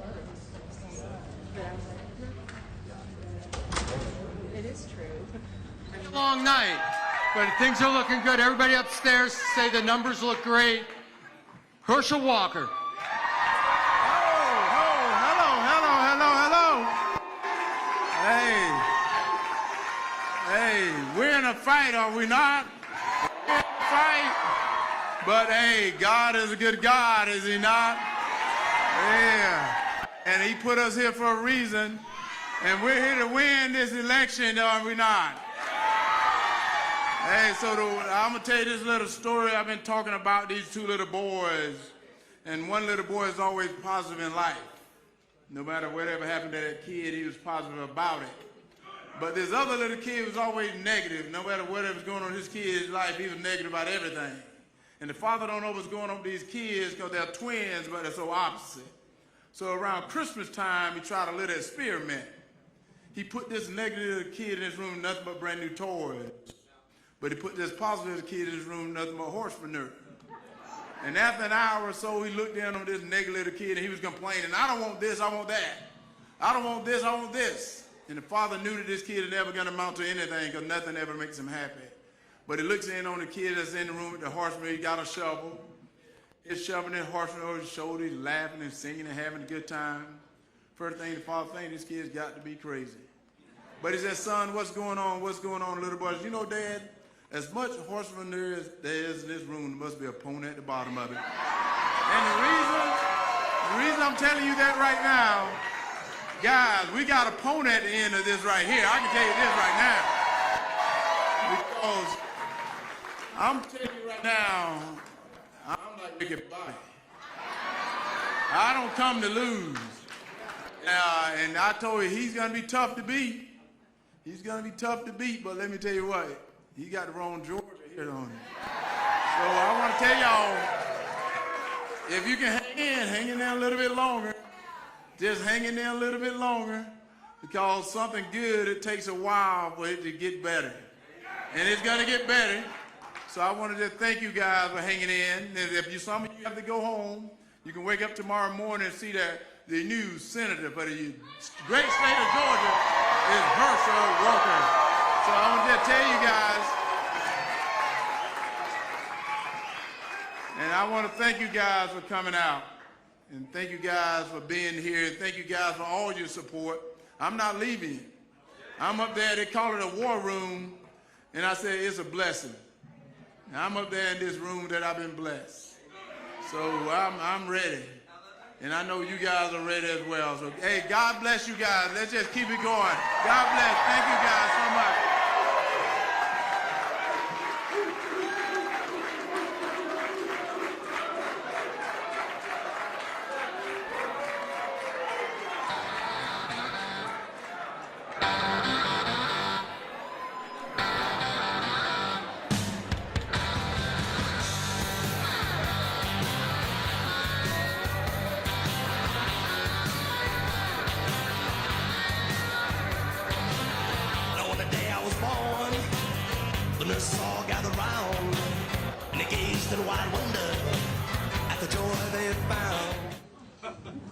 Really? It was a pipe dream. I didn't know anyone in politics. My parents didn't know anyone in politics. It seemed like such a strange notion to think I could run for office someday. But we did it. We did it because of thousands and thousands of Vermonters who stood with us, gave us $5, $10, $15, made thousands and thousands of calls. I think we made 535,000 calls.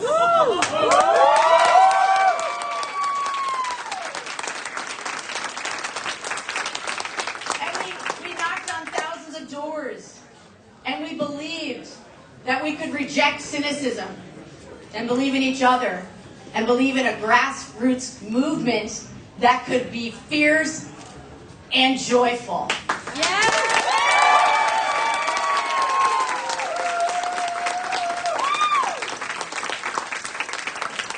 I ran for the Windham County Senate seat for the first time because I refused to accept that the richest nation in the world could not take care of working families, could not house them, could not feed them, could not give them health care. I had kids in my own classroom who I know were living in tents or in cars, whose parents were struggling with addiction.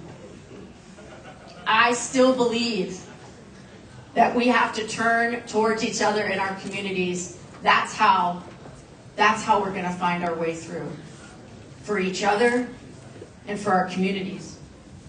When we started out in this race, we were down in the polls. We didn't have a lot of money.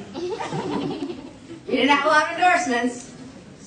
But we never stopped believing that if we pulled people together and ran an authentic, genuine race where people could see what I was about, that they would come to us because they wanted something different.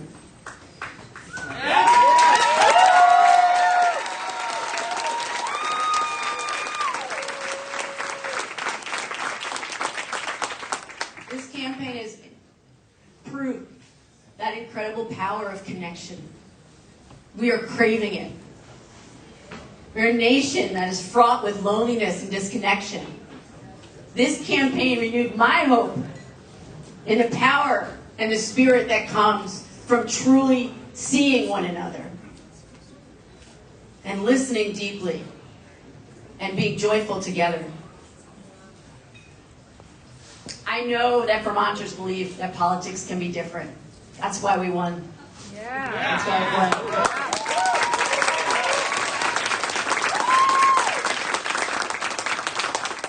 I give you my word tonight that I will not back down from hard fights in Washington. I will carry your hopes and your wishes and your stories with me. I will stay rooted in our communities here in Vermont, and I will work for our most vulnerable neighbors every single day. Yeah. Woo! And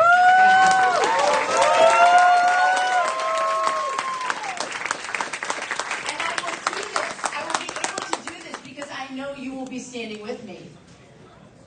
This past month has been incredible. People stopping me at the store, at the bank, at the post office saying, we're with you. You're going down. You're doing this hard thing. Thank goodness you want to do it because I don't want to do it. I heard that more and more and more. Or what's wrong with you? Or you're too tiny to do it. All the things. I heard all the things. But I will be able to do it because of the belief you've had in this campaign. You believe in this movement because we're fighting for climate action. We're fighting for universal health care. We're fighting for livable wages, for reproductive rights, for the safety of our trans and queer neighbors, for racial equity, for common sense gun laws, for families across the state who want a better life for their kids and grandkids, for a nation finally as good as its promise. Woo!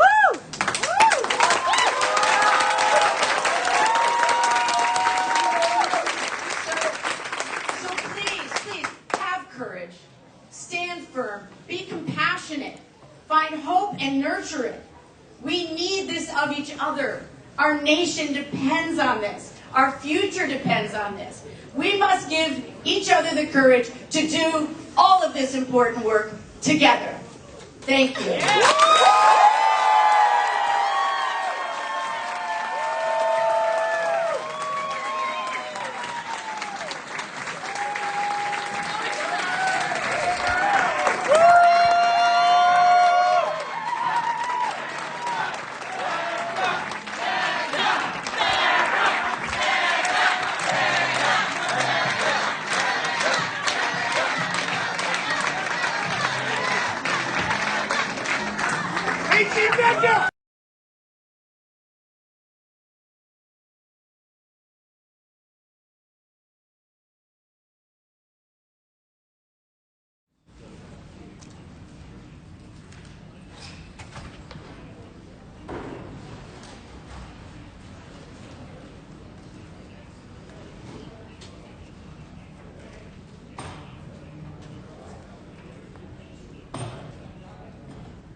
This is best DJ, DJ E.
Man, I got this swag.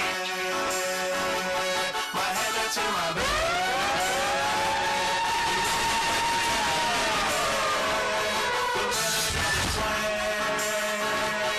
Man, I got this swag.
Tell me we have some Georgia Democrats in the house. Good evening, everyone. I'm State Representative Carolyn Hughley, and I'm joined by State Representative Al Williams, all the way from Midway, Georgia. We're standing tonight with our dear friend Stacey Abrams. Oh, yeah. The Bible says that your gift will make room for you. And Stacey has a gift. She is the most gifted politician, leader, friend in the entire state of Georgia. And I'm so proud to be with her tonight.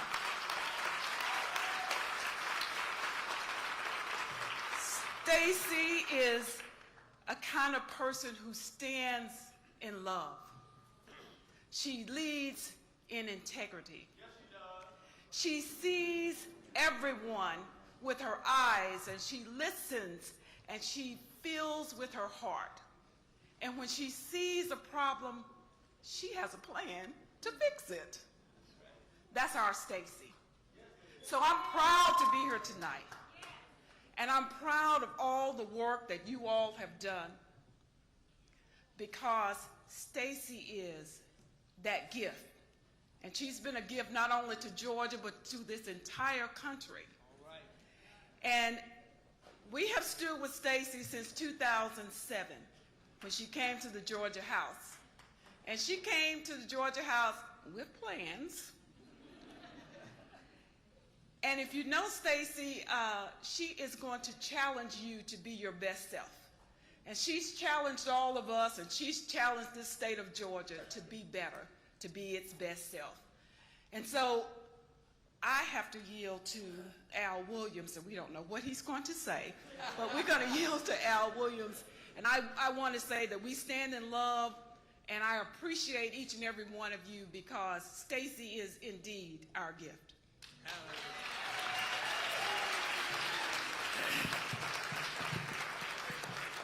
First, let me say, to God be the glory. 2007, I met a young lady that was unbelievable.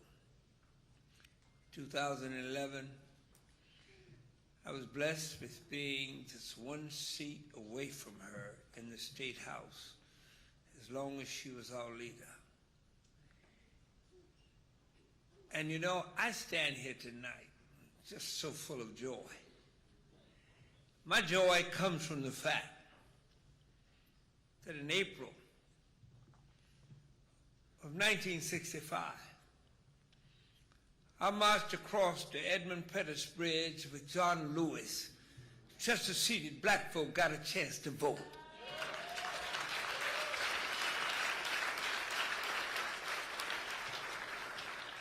I went to jail 17 times in the civil rights movement, just to see that we could be here tonight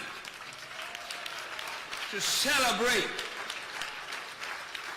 probably the greatest political mind this state has ever produced, and that's Stacey Abrams.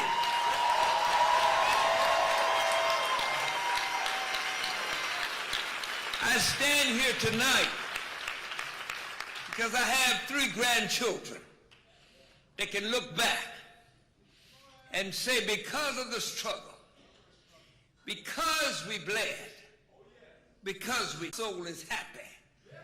I am happy because I know that all things work together for good for those who love the Lord, and Bishop, who live according to his word.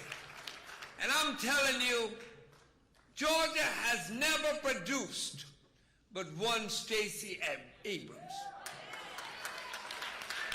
And I want you to know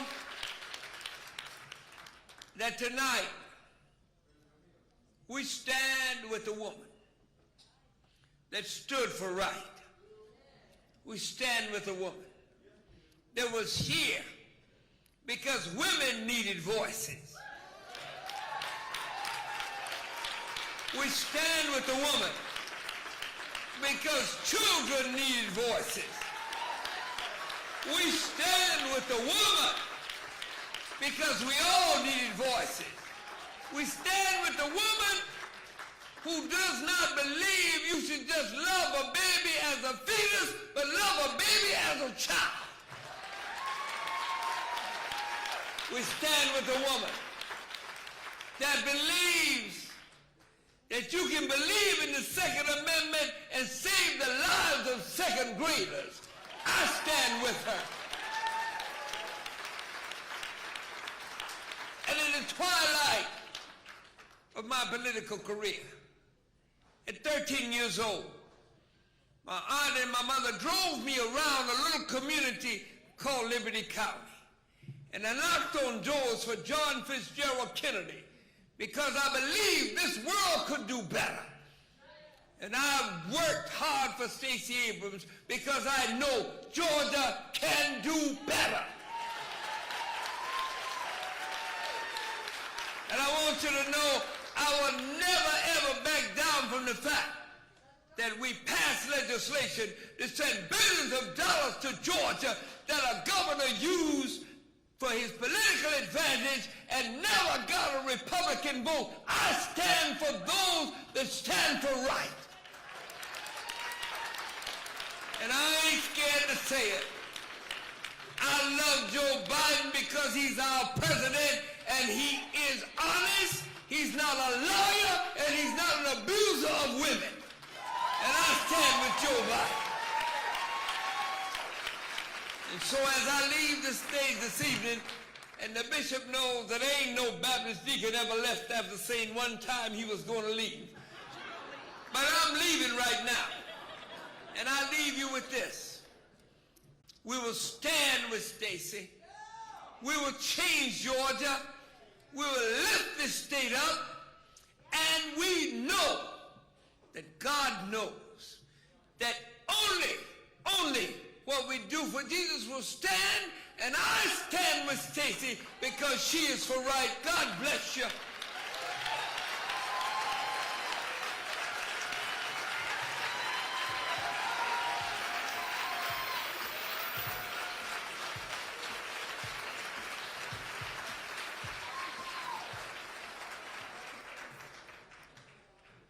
Good evening, Georgia Democrats and enlightened Republicans. Somebody say amen. I'm going to follow the theme of church. This is the day that the Lord has made. Let us rejoice and be glad in it. It is a privilege to be here. My name is Lisa Borders, and I'm Stacey's friend. You all are family. You wouldn't be here if you weren't. I met Stacey in 2004. She was deputy city attorney for the city of Atlanta. We went through a program called Leadership Georgia, and I subsequently ran for office and became president of city council. Stacey was my lawyer, and you know I got some damn good advice. Each and every one of us has watched her on this journey, and there are at least 3 things that have happened. Not just for Georgia, but for this country. We have all been informed, we've been inspired, and we've been impacted. Somebody, we've been informed, we've been inspired, and we've been impacted by Stacey Abrams. She's special. Are you with me? She is special. So let me tell you how special she is. In my life, she has been incredibly supportive. When my father passed, she was one of the first people that I called, and she was the only one who came to sit with me at 2 in the morning at Waffle House for 4 hours. The only one. She is talented. Every time I see her on TV, I get chills. She can roll with Rachel Maddow and anybody else they throw at her with the data, with the facts, and with the distinguishing argument. Amen. Stacy is also an advocate, not only for me and my family, but for you and your family and all of Georgia, and arguably for the country, because she was running for governor here, but she is the brightest star in the Democratic crown. Somebody, are you ready? She's also been my confidant. When I've had information that I needed to share or somebody I needed to talk to, I would share it with Stacy, and she would hold space for me and not share it with anybody else. You know, that's hard to find in today's environment. She's empathetic. I've watched her for 20 years. But I've also watched her on this campaign trail as she met people from all 159 counties in this state. And she was an active listener, empathetic for what was happening in their lives. Last but not least, I'll be 65 in a couple of weeks, but Stacy, she's young. She's young, which means we got a lot of time and a lot of stuff to do.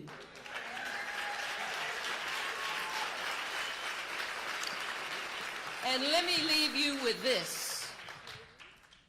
There can never be a rainbow without a storm.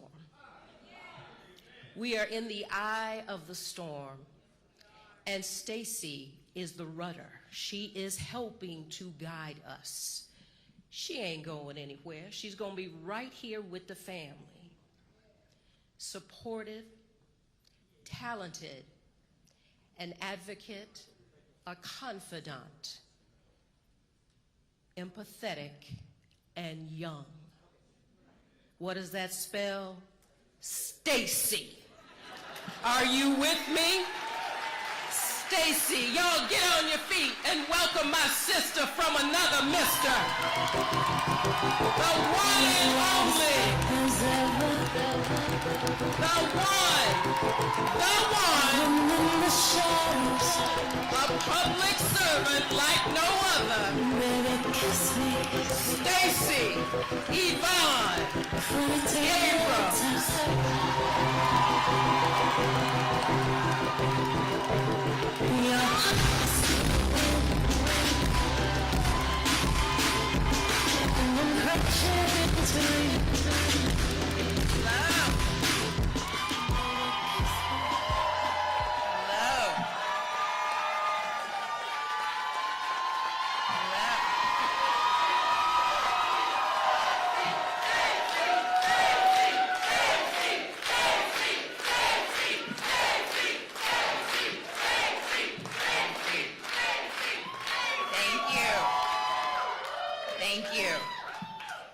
Thank you, Georgia.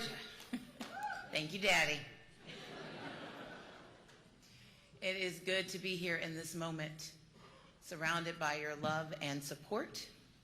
And let me begin by offering congratulations to Governor Brian Kemp. Our state has experienced one soul-crushing crisis after another over the past few years. But even during these trying times, the fighting spirit of Georgia has prevailed. We've seen what's possible when we stand up for our neighbors and protect each other. We've made sacrifices. We've pitched in. We've seen each other's fights as our own, and we've done things we never thought we could. It is in the spirit of that endurance and that persistence that I decided again to run for governor.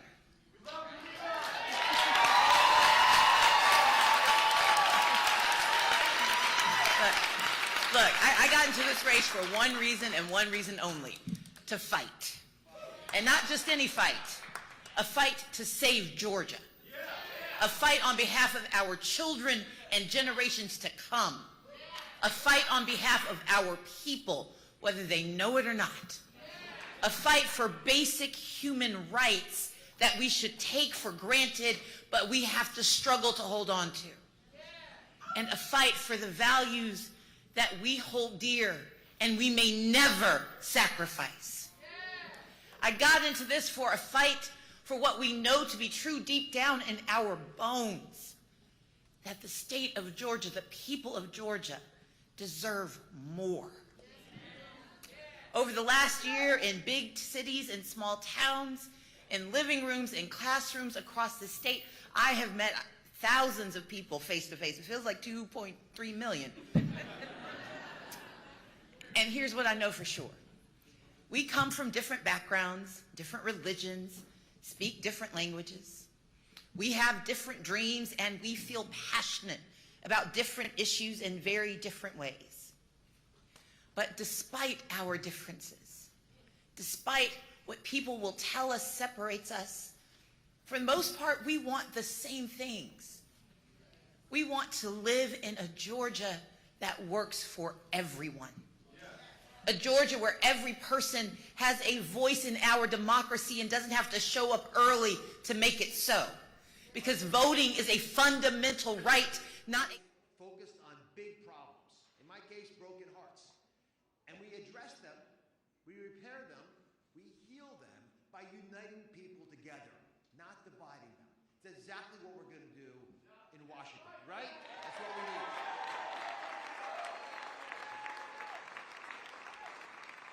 I've said to you many times, that, I'm sorry, what's the problem? Oh, are you not able to hear me? Have you heard what I've said so far? Just making sure. I have told you many, many times that I believe in you. Traveled all over the Commonwealth to make that message clear. Tonight, you have told me that you believe in me. Bless you for that. Together, we will heal Pennsylvania and we will heal America. God bless you.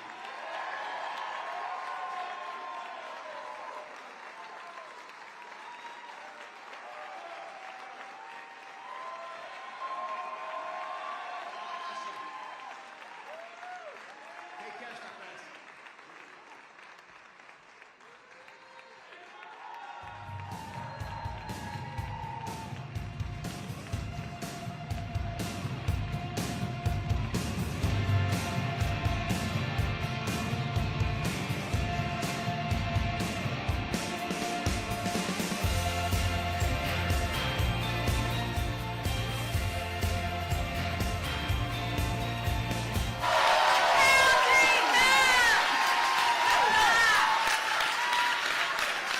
From the moment I got into politics, I have always promised to level with the people of Georgia. And I'm here to tell you that what we have architected in this state does not end today. And this woman is one of the reasons why. Lauren Growargo is our champion. She is our friend, and she deserves our praise and our thanks, because this is the Georgia she's helping us build.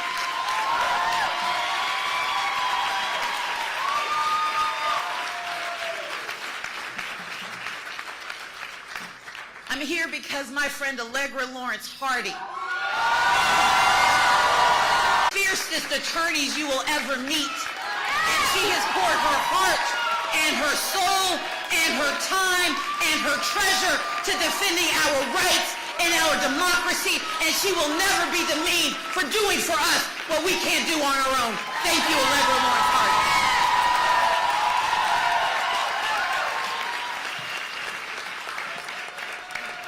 I see in this crowd women and men who have been a part of this journey since I put my name on a ballot in 2006. And while I may not have crossed the finish line, that does not mean we will ever stop running for a better Georgia. We will never stop running for the truth that we know to be true, for the people we know need to see us, for the ones who don't know they deserve to stand, let alone run. And tonight, we must be honest, even though my fight, our fight for the governor's mansion may have come up short, I'm pretty tall.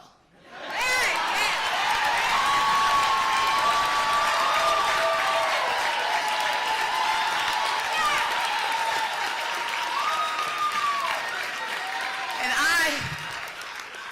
I am here because this is a moment where despite every obstacle, we are still standing strong and standing tall and standing resolute and standing in our values. And we know Georgia deserves more. And whether we do it from the governor's mansion or from the streets, whether we do it from the Capitol or from our communities, we are going to fight for more for the state of Georgia.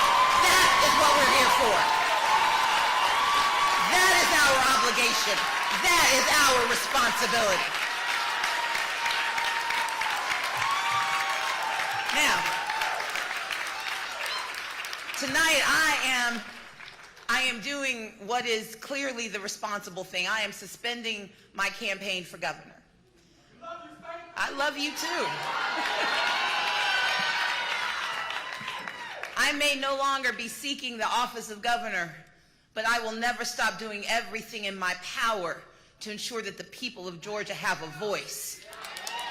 You see, when I decided to run for governor, there were a lot of decisions I needed to make.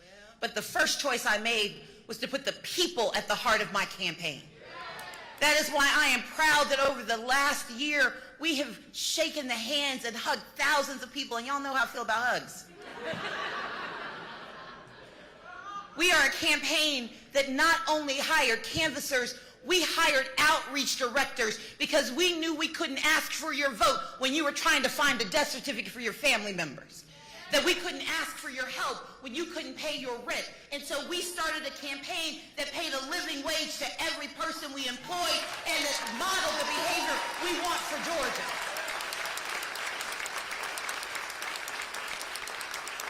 Together, we rejected the doubts of the insiders and the cynics and the naysayers, and we chose to run this race for the people.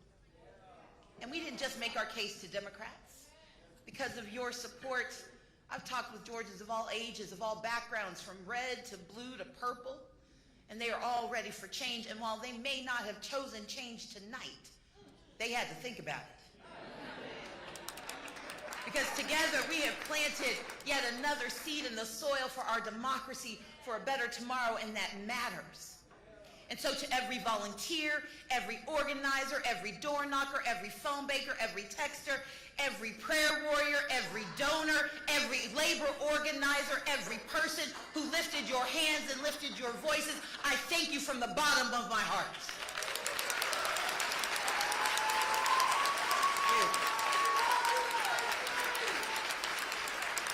To the people of Georgia, those who voted for me and those who looked at me, thank you for believing in me, and thank you for taking a chance on me. God bless you too. And while I'm thanking everyone, I have to take a moment and thank my family.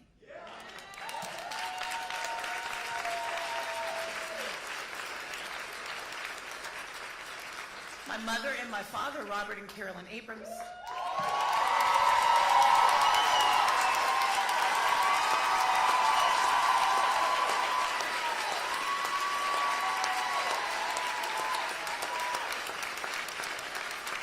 And y'all have heard my story. I come from a big family. My sister, Andrea Abrams.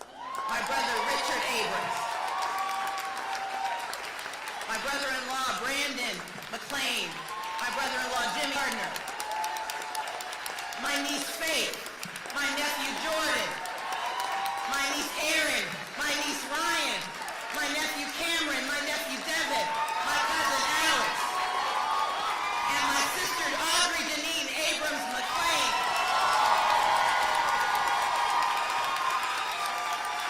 I have another sister, Leslie Abrams, but she's not allowed to be out here because she's a judge. You all ground me. You sustain me. In times of triumph, you support me, and you bolster me in times of difficulty. I am reminded in the tradition of my friends Carolyn Hughley and Al Williams and Lisa Borders, and because I come by it honestly because my parents are Reverend and Reverend Abrams, I am too reminded of what Scripture tells us. 2 Corinthians 4:8 says this: we are troubled on every side, yet not distressed. We are perplexed, but not in despair. Persecuted but not forsaken. Cast down but not destroyed. I know the results are what we hope for tonight, and I understand that you are hurting and you are disappointed. I am too. We may not have made it to the finish line, but we ran that race, and we know this path, and we know that running is what matters, that standing is what matters, that defending is what matters. And what I know for sure, what I say to DeBose Porter and Rebecca DeHart, what I say to Ashley Robinson and Sarah Beth Gale, what I say to Alan Essig and Jessica Bird, what I say to Jenny Castillo, and to the whole host of those who stand and fight and run and believe, I say that our vision and our values are never clouded, that our intention is righteous, that our future is bright, and while we may not write the story today, there will always be another chapter, and together we will get it done. Thank you so much.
There's a potential narrative out of this night that if you're a discerning Republican voter trying to figure out the future direction of this party, we once again learned that Trump is not a national winner for the Republicans, but DeSantis may be the next evolution of someone who could marry what you like about Trump, but also recover some people that went away from the party during Trump. I don't know what's going to happen for the rest of the night. On the Senate, by the way, I'm like a broken record. It's really the three: Georgia, Pennsylvania, and Nevada. And Georgia is, really close. Pennsylvania's sort of close, and then Nevada we haven't started getting results in there yet. If Republicans win 2 out of 3 of those, they'll be home, and so that would salve the wound of not feeling like you had a wave. But that's where it's at in the Senate. But just looking around this map, I mean, boy, if I were Ron DeSantis or someone who wanted to help Ron DeSantis, that is the message I would be on tomorrow, which is my way is the way to a national majority. His way is the way to a national minority. Well, the fact is this is not an Obama-style shellacking by any means. This is not, we can't really call this a red wave, even though we still have some outstanding votes.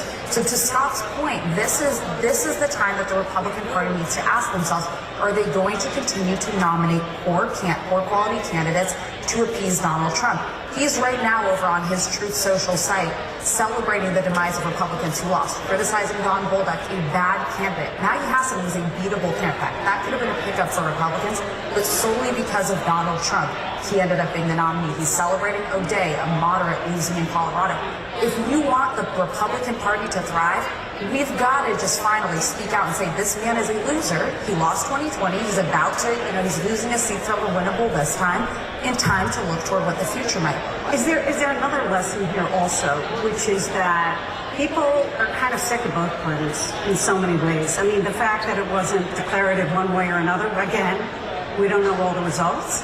But that people are just saying, look, I'm going to look at this candidate because, yeah, the Democrats, I don't like the way they've handled the economy. But, the Republicans are threatening democracy. And maybe they're figuring, you know what? I don't like any of these guys. I'm going to just vote for them. I think the ticket splitting is encouraged. I've got to be more sensitive for a projection. Yeah, Jake, 2 important projections to bring you, beginning with the race in New York. This race got very close in polling at the end, but in actuality, when the votes were counted, it wasn't very close at all. Incumbent Democrat Kathy Hochul winning her first full term in office. She took over, of course, for disgraced former Governor Andrew Cuomo after he resigned. She defeats Congressman Lee Zeldin to win a first full term in the state of New York. Next, an update for you from the state of Minnesota. Tim Walz, the incumbent Democrat, projected to win re-election there against Scott Jensen, a physician who made some dubious claims about the COVID-19 vaccine.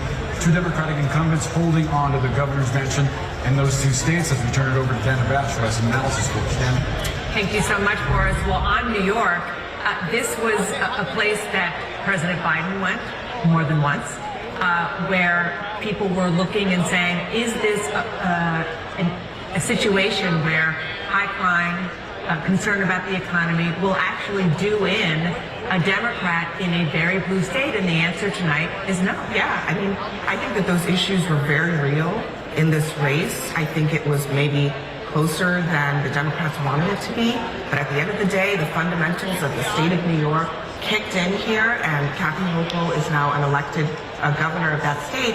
And I will say this, maybe tomorrow and the day after, we'll be talking a little bit about why didn't people want to believe that this was not as close? I think that a lot of the races tonight are turning out to be they're holes for Democrats in places where I think a lot of Democrats were just nervous about the numbers. They have such PTSD from 2020. We all do. Yeah. From 2020 and 2018 about not understanding whether the polls were really catching things that were happening. Or back to something that you talked about earlier in terms of New Hampshire. A lot of these states are going back to their DNA. Fact is, New York has not had a Republican governor since George Pataki in 2006. And I got to say, the Republicans did make it a lot closer than we thought they were going to. And Lee Zeldin beat Kathy Hochul up on the issue of crime. It seemed to have saliency. And in the last poll I saw, New Yorkers felt crime was a bigger issue than inflation. But in the end, the DNA held. It's a blue state, and Kathy Hochul is the elected governor. And then the question is, was it actually in danger? And the fact that there was so much attention put on this and other states, kind of like what Van was saying up in New York, that it got Democratic voters energized in a way that they weren't before. Jake? All right, Dana, we are staying laser focused on those tight Senate races in Georgia, Pennsylvania, and Wisconsin. Each one is pivotal to determining control of the U.S. Senate. As we wait for more votes to come in and be counted, let's take a quick break and see if the numbers change on the other side. Back after this quick one.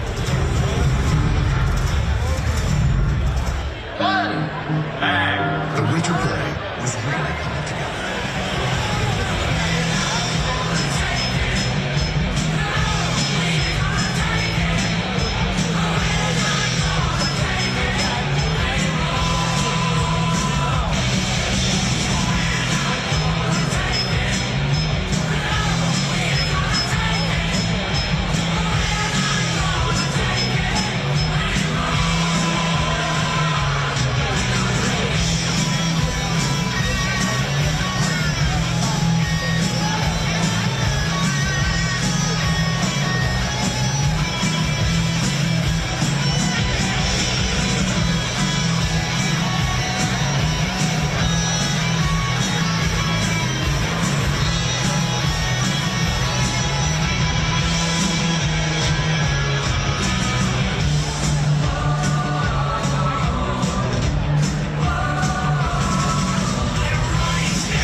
Democrats control 46 of the seats. Republicans control 46 of the seats.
And my campaign staff, where are you guys? Thank you so much. Thank you to my family for continuing to stick by me through thick and thin. I love you guys. Also, come make out with me now.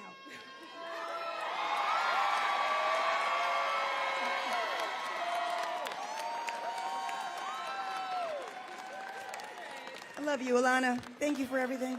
Thank you for being my best friend, my confidant, and my soulmate.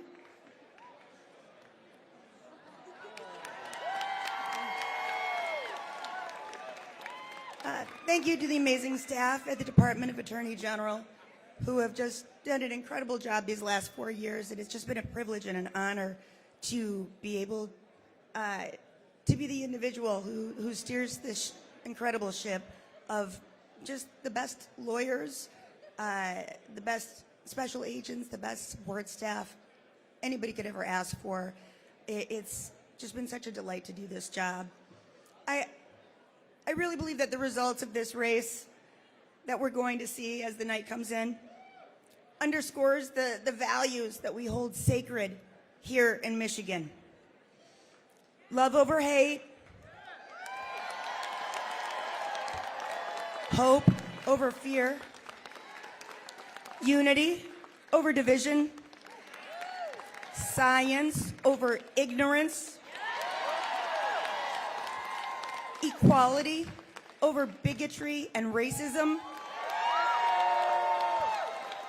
facts over lies, and democracy over fascism.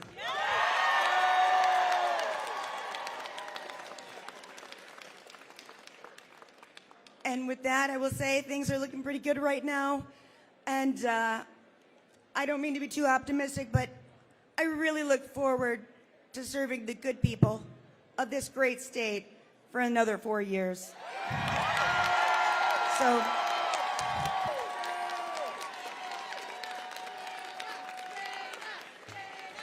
that's all I can say right now, but I'm sure you'll hear a lot more from me in the future. So thank you, everybody. Much appreciated. Love you all.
Illinois County is also big Democratic areas. And just to remind people, Democrats were worried enough about this district, they sent Vice President Kamala Harris there to campaign a few weeks ago. Right, and Dana mentioned this earlier, and I think Abby as well, the late Democratic scramble, when they started to think, okay, some blue states are in trouble, some blue places are in trouble. The Democrats sort of started moving bodies around and moving some money around, and it may turn out, again, we have the final vote. That's a conversation for later.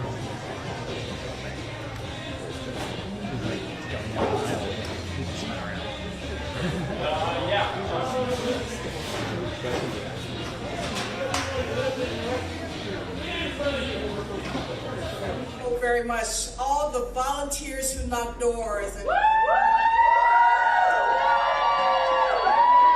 folks who made phone calls and drove people to the polls. I am so grateful, so grateful that I've met so many awesome folks along the way.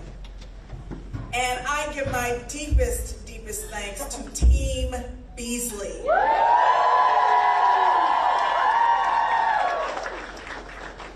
I thank my husband, Kurt, whose partnership has been essential in this journey, and whose birthday we celebrate tonight.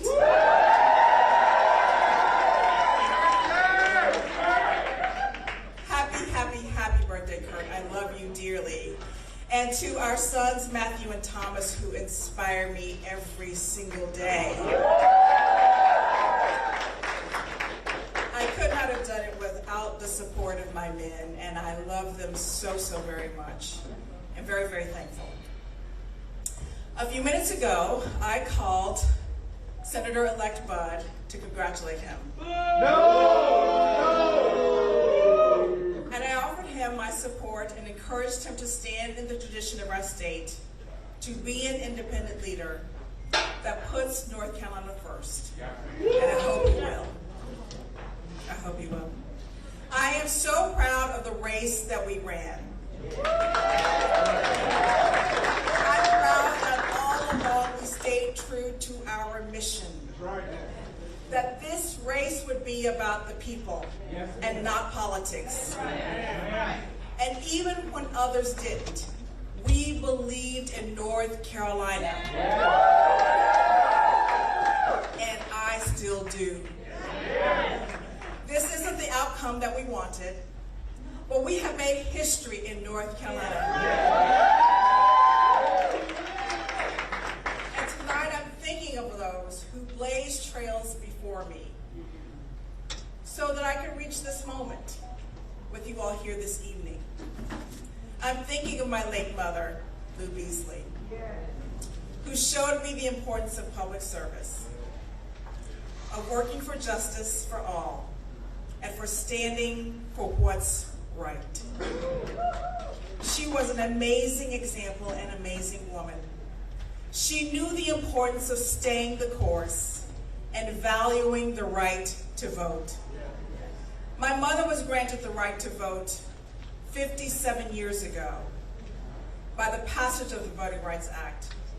And 57 years later, the work to make voting truly accessible continues. I'm thinking of my granddaddy Clarence and my grandmother Mimi, Rebecca, from Alabama, who married very young and searched for a better life for their family.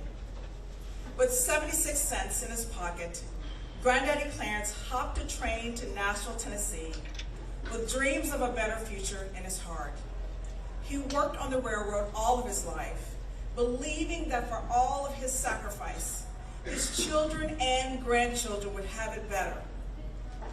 Granddaddy Clarence and Mimi believed firmly in the American dream.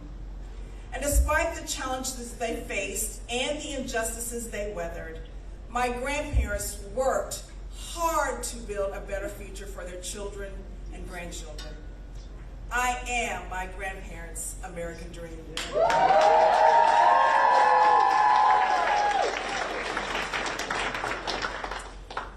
Regardless of the result, I remain resolved to fight for our beloved state. Because North Carolina is worth fighting for. And we are worth fighting for. Because our American dreams are worth pursuing. This election was never about the names on the ballot. It's about you, the people of the state, and your future. And after 2 decades as a judge and Chief Justice of the Supreme Court of North Carolina, I ran for the United States Senate for a simple reason. I love this state. But I see how Washington has failed people here. And over the last 19 months, I've met North Carolinians in all 100 counties. You shared with me your struggles, from jobs that don't pay the rent, to medication that costs too much, to loved ones who need health care but couldn't afford it, to small business owners who are the backbone of our economy and who need leaders with a backbone to do what's best for them. I've spoken with farmers who are paying way too much for fertilizer and for gas for farm equipment. I've heard from those who've been fearful of the threats to our democracy.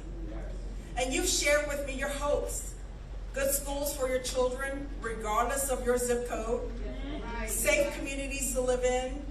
Opportunities to prosper and thrive. I've seen time and again what I already knew. The people of our state are tough, resilient, and generous.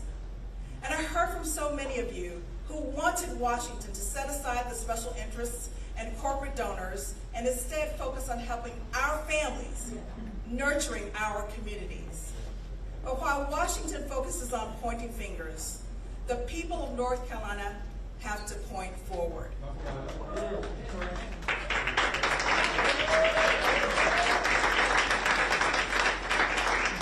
Because I, like all of you, still believe in a future where our rights are protected and our freedoms fulfilled, where seniors can retire with dignity and prescription drugs don't break the bank, where people can work one, not 2 or 3 jobs to support their families, and that you don't have to go to college to get that job.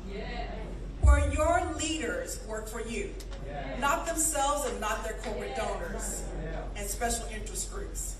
Where an American dream is a possibility for tomorrow and for all of us.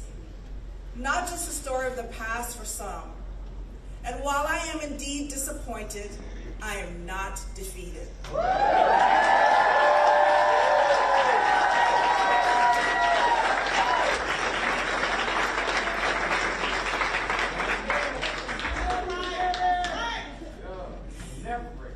No. No, you won't.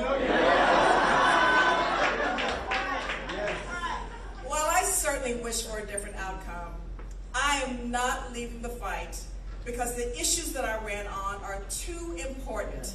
And an election doesn't determine my voice or my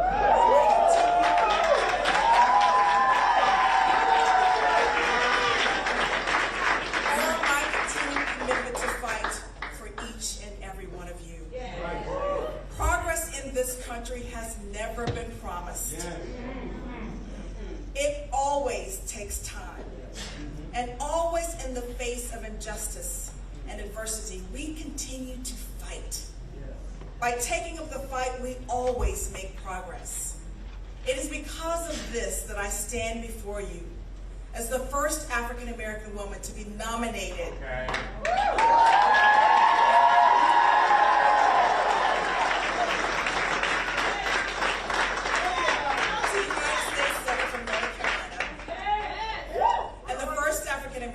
To serve as Chief Justice of the Supreme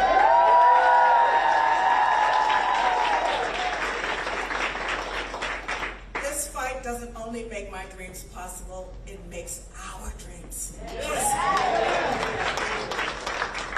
And with unprecedented attacks on our rights and democracy hanging in the balance, we just cannot afford to give up the fight. So I thank each and every one of you for your hard work and your commitment for the last 2 years. I am so filled with gratitude and hope for having been in this fight alongside each and every one of you and all of you that came here this evening. I thank you so very much.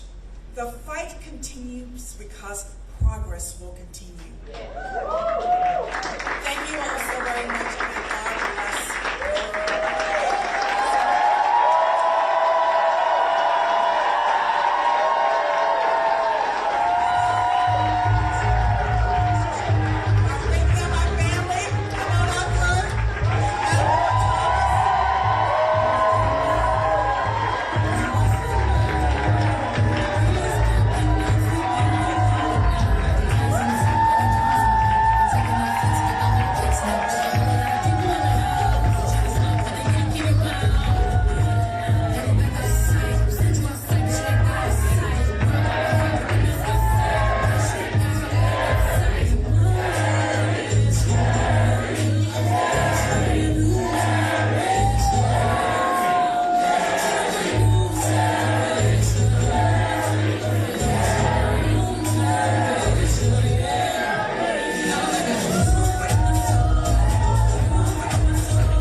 The Senate is still an open question mark.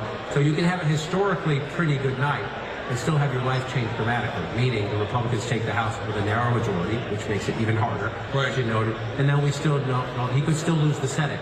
The history books will report it as a better than average night, and his daily reality would be miserable. We don't know about Pennsylvania. We don't know about Georgia, and Nevada is a big question mark. I just wanted to check this one since we're here at 87. Oh, okay. I mean, Fetterman, I just want to look at it because you mentioned it. I just like looking back at the margins. You know, Fetterman's holding on, and again, we're in the votes list, and we're coming here.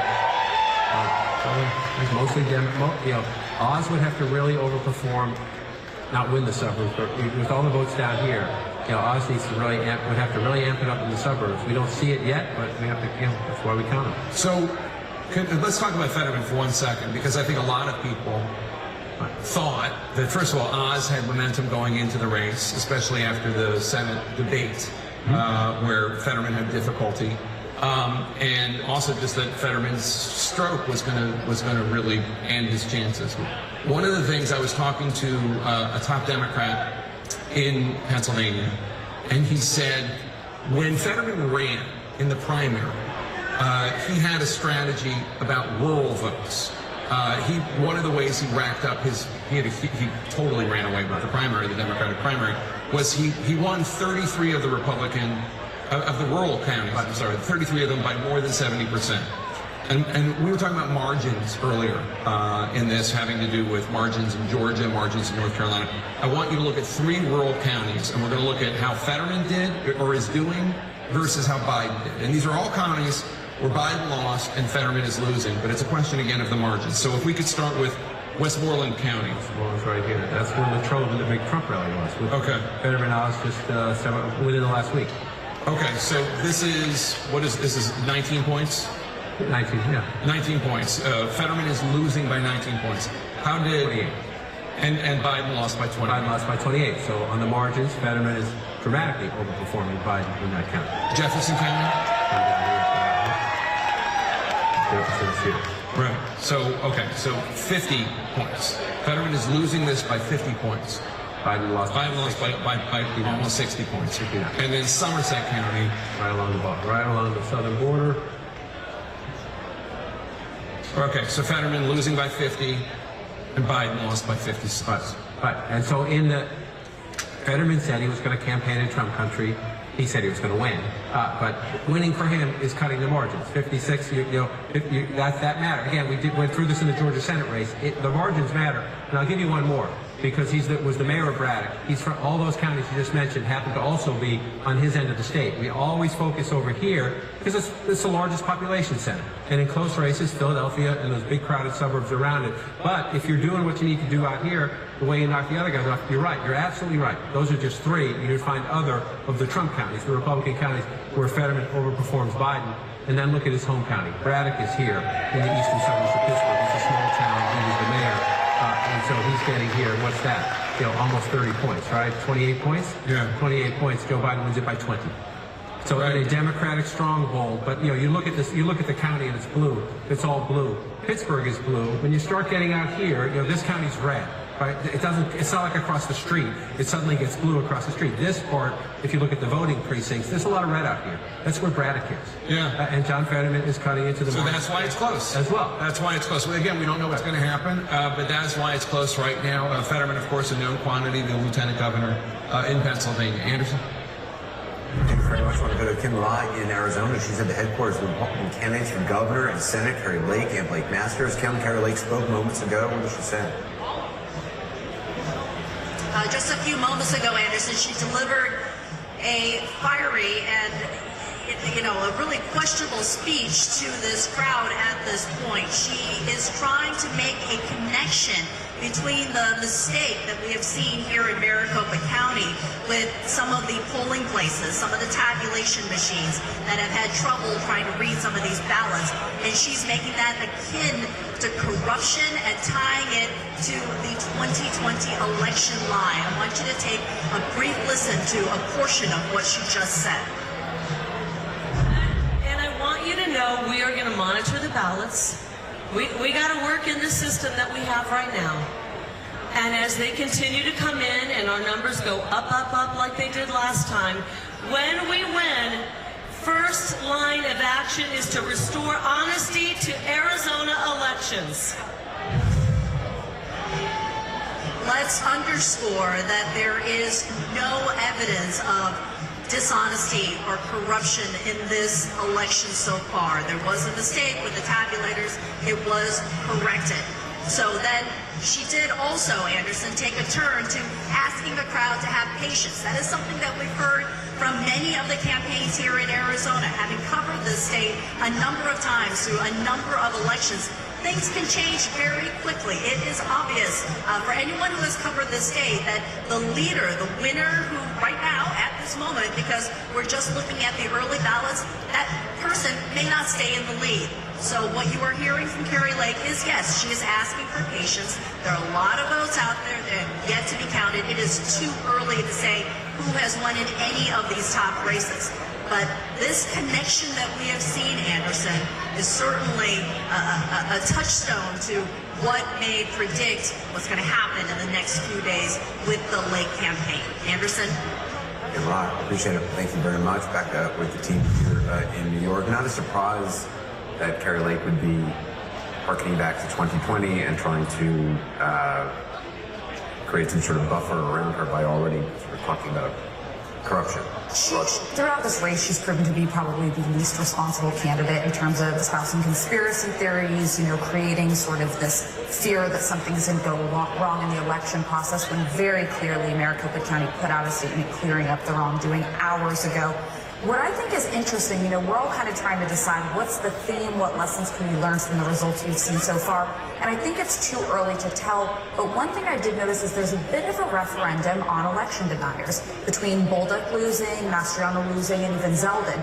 Now, I'm not saying those are the only reasons those races were lost, but she may actually find that she doesn't fare as well as she was expected to.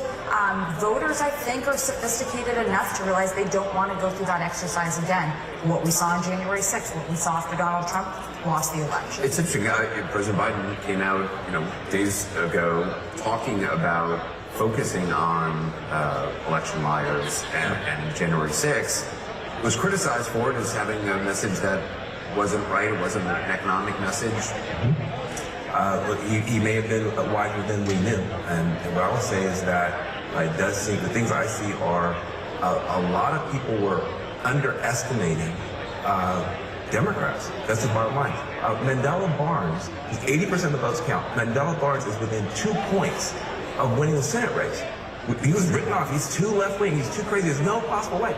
There's something out there that we were not able to pick up on. Tim Ryan put up a heck of a fight. They had to drop $30 million on him to stop him, and he put on a clinic. So there's something happened as we got closer to election day, where the polls were telling us one thing, but the people were feeling something very different. I think the polls actually jump-started something out there. And just remember, when this started out, let's press rewind, go back maybe 6 weeks, right?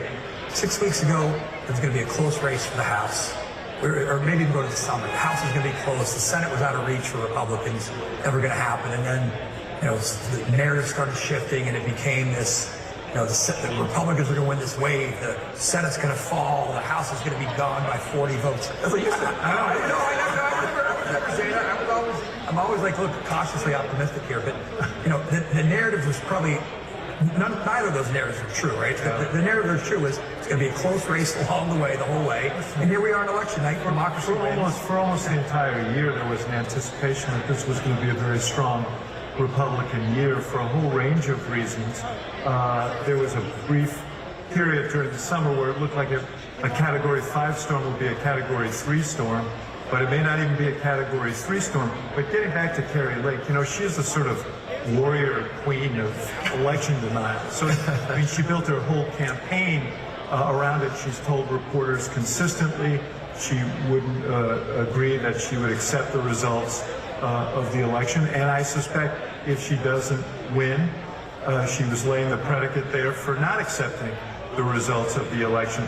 But we should point out that half the vote is in Arizona. Most of it was, I think maybe all of it came in early vote, mail-in vote, favored Democrats.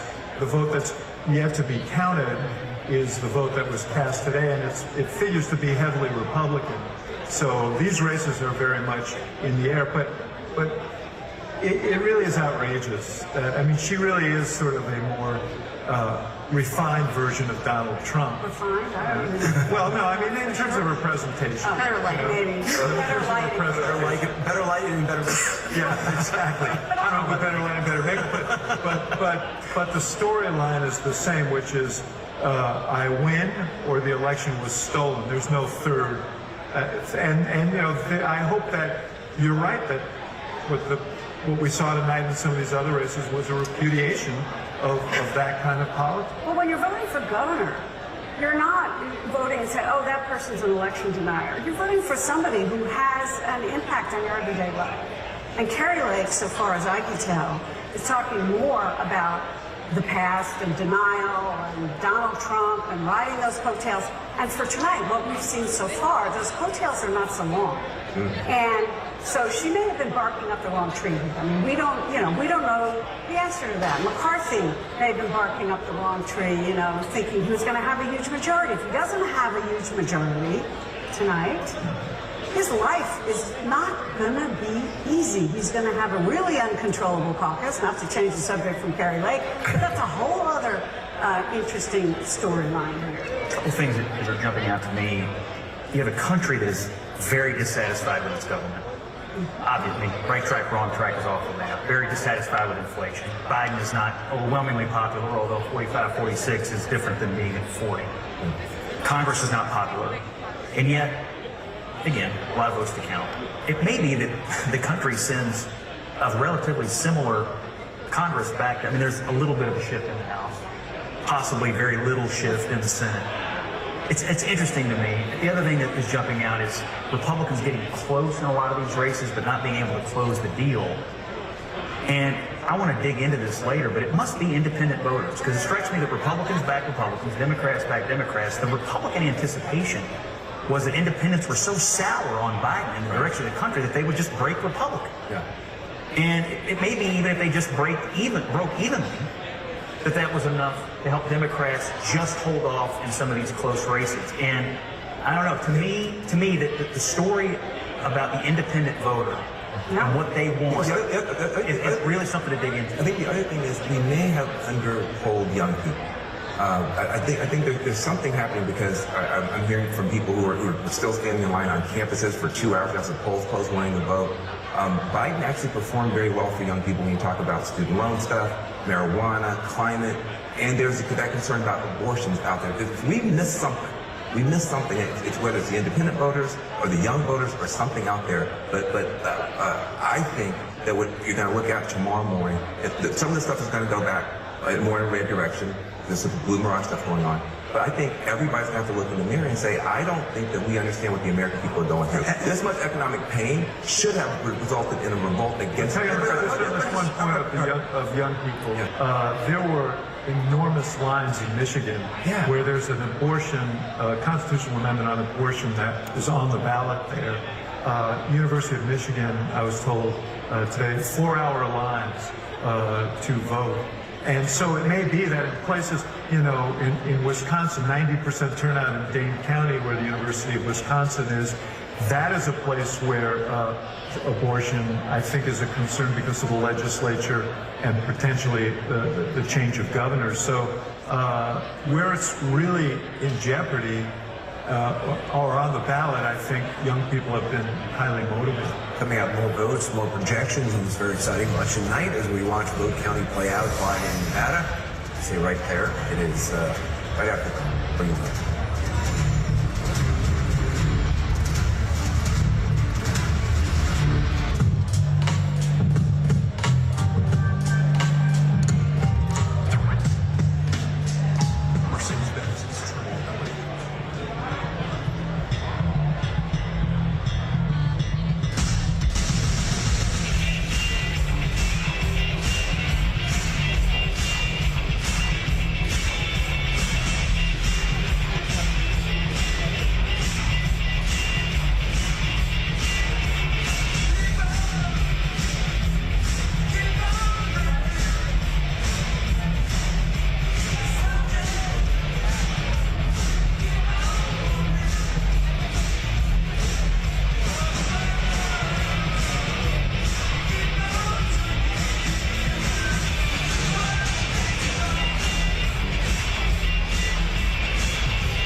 Texas, 34th Congressional District, Congressman Vicente Gonzalez defeats Mayra Flores. Vicente Gonzalez is the winner in that race in Texas. In Illinois' 13th Congressional District, Democrat Nikki Budzinski has flipped an open seat that was gerrymandered to become more blue. She's a former Biden administration official. She will defeat Regan Deering. And then in New Jersey's 7th Congressional District, Republican Thomas Kean Jr. has defeated incumbent Congressman Tom Malinowski. Malinowski is the incumbent. Kean Jr., the former New Jersey Senate Republican leader, and also son of the former New Jersey governor and chair of the 9/11 Commission, Tom Kean. Let's look at the balance of power right now. 218 seats are needed to control the House of Representatives. 165 seats. The Democrats have 165, including 2 pickups. Republicans have 190 seats, including 7 pickups. 80 seats remaining right now. The state of play right now when it comes to those competitive seats, those 82 competitive seats we've been looking at the entire night, Republicans need to win 21 of them. Democrats need to win 40 of them. So Republicans have an easier task ahead of them. Let's look at these other 2 races right now that are very interesting as votes are coming in. In Colorado's 3rd Congressional District, Lauren Boebert, the incumbent Republican congresswoman, a firebrand, some would say an extremist, is currently losing. She's 8,551 votes behind her Democratic challenger, Adam Frisch, with 80% of the vote in. That is a surprising result as of now. It is not the end. We're still looking at the votes. They're still counting them. And then in New York, at the 17th Congressional District, Sean Maloney, who is in addition to being an incumbent congressman, he is the chairman of the Democratic Congressional Campaign Committee. He is losing with 85% of the vote in to Michael Lawler, a local state representative. We also have some governor's races for you right now. Or Sanchez has those. Jake, we have a pair of projections to bring you, both of them Democratic polls. First, in the state of New Mexico, incumbent Democrat Michelle Lujan Grisham, the only Latina governor in the United States. She defeats former TV weatherman Mark Ronchetti for another 4 years in New Mexico. In the state of Connecticut, another Democratic win. Incumbent Democrat Ned Lamont winning his rematch against Bob Stefanowski. This race decided by 3 percentage points last time around, a much bigger margin this time, securing another 4 years for Ned Lamont. Let's take a look at some key race alerts now. 4 races where Democrats are defeating either election deniers or election questioners, starting with Arizona. Katie Hobbs right now, 172,000 votes ahead of Kari Lake, 52% of the vote in Arizona. Let's get an update now from Michigan. Gretchen Whitmer, the incumbent Democrat, 133,000 votes ahead of conservative commentator Tudor Dixon, 62% of the vote in Michigan. As we take a look at Wisconsin, a very close race there. Joe Biden won this state by only about 20,000 votes last time. That's roughly the advantage that incumbent Democrat Tony Evers. He has been relentless in his fight for the people of Nevada, and we are better off because of his service to the state. That's right. And we need Dina Titus, right? We need Stephen Horsford. And yes, we need Susie Lee back in Congress. They have always stood up for us. And I have to thank our constitutional officers who are running. They are phenomenal. Our state legislators who are running. And every single Democrat who put their name on the ballot to defend our communities across this state.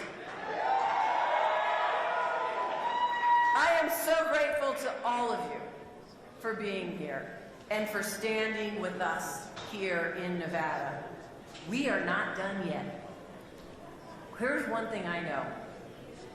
Our positive energy got us to where we are today, and we are going to make sure that positive energy continues to flow this week. We are going to get this done. In the meantime, I want everybody, the governor and I both, stay here, celebrate, keep those positive thoughts, positive energy going, and we are going to get this done. Thank you, everyone. Thank you, Democrats, for coming out.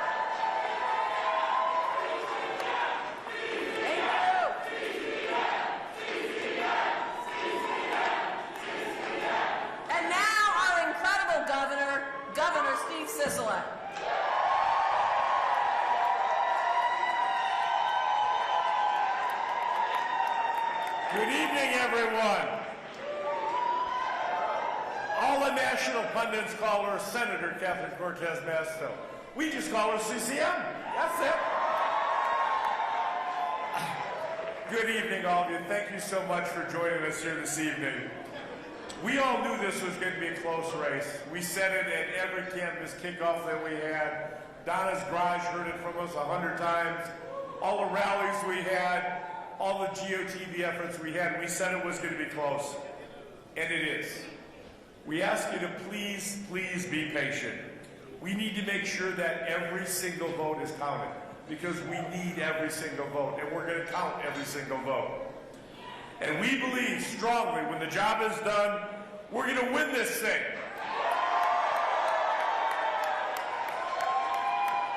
But right now, at this moment, I want to thank Nevada voters for doing their part. I want to thank each and every one of you for doing your part to help us. Making your voice heard, being a part of our democracy is so important, now more than ever before. And thank you for being here tonight and for doing everything you can to support Democrats in the state of Nevada.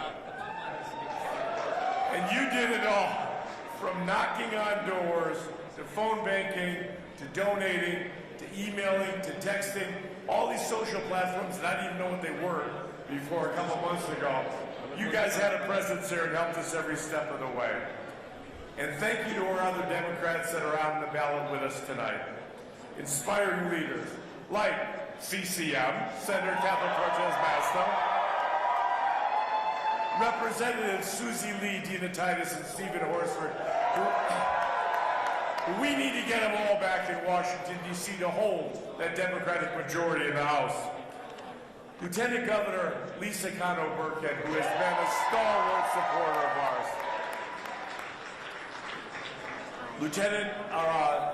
Attorney General Eric Ford, who's just been a rock star for us.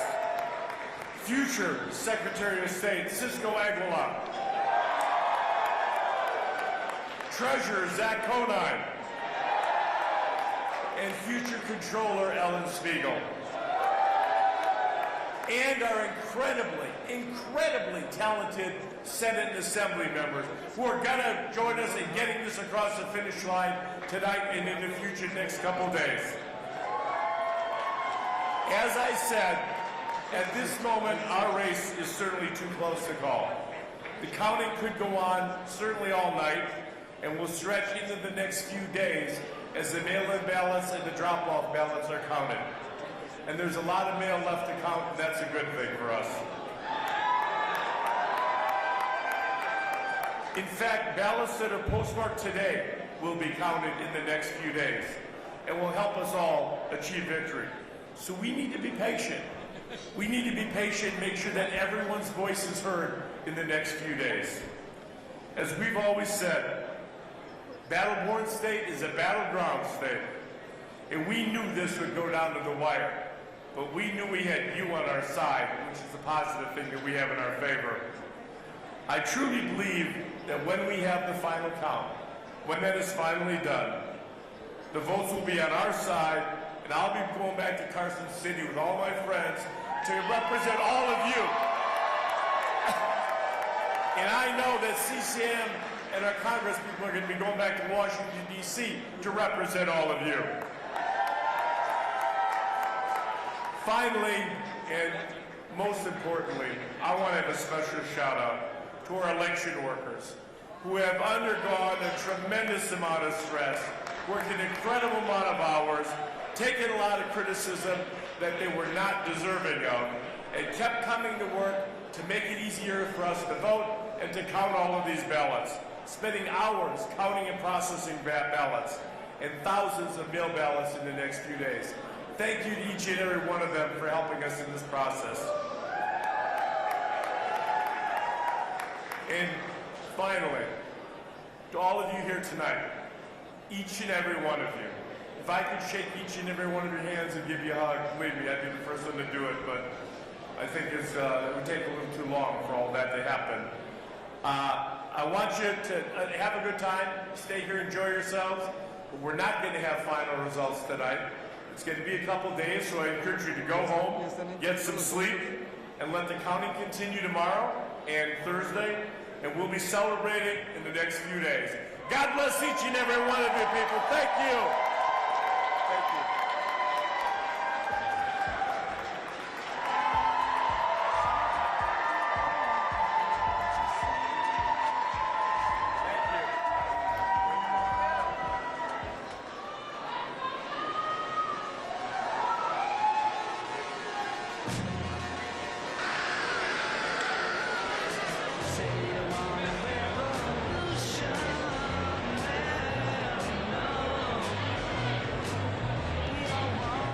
Look at how many other counties. There are votes out everywhere. Right? In some of these counties, it's a very small percentage of vote that's out, but you have these counties where Herschel Walker, it's tiny. It's less than 0.5% of the population. That's 10,000 votes. Right, but if you add a couple, hundred here, you add a couple hundred here. So you have to be careful. We need to count them all. In a state this close and this competitive, sometimes you can just say, there's 100,000 votes out here. The margins were done. This state is so competitive. You have a lot of Republican votes still to be counted, but your eyes don't lie. The biggest proportion of the vote, when they come up here, I move the map a little bit, is here. And we're getting into the suburbs right around Atlanta, where most competitive races in statewide elections in America decided in the suburbs. Cobb County, we're a 14-point advantage right now, 15-point advantage right now for Senator Warnock. Still a good chunk of votes out there. Fulton County is Atlanta, the largest county in the state. Atlanta here, suburbs to the north and south. About 10% of the state population. Again, Joe Biden won this county by 46. Senator Warnock's doing better than that. If you add it all up there, so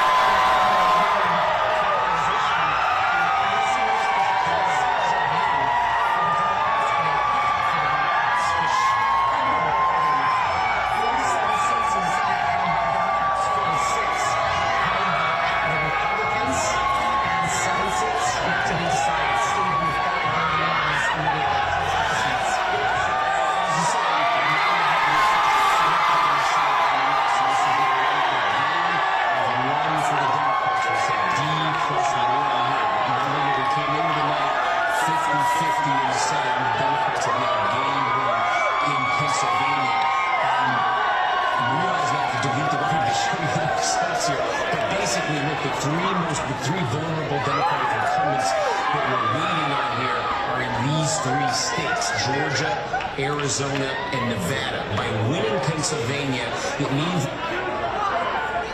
that the Democrats can afford to lose to one of these three, and they would still control the Senate. The Republicans now would need to get at least two of these three seats.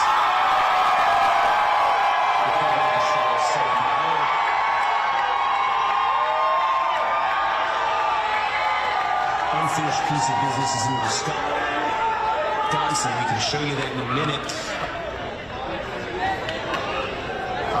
Republicans are probably, on the whole, encouraged by the numbers.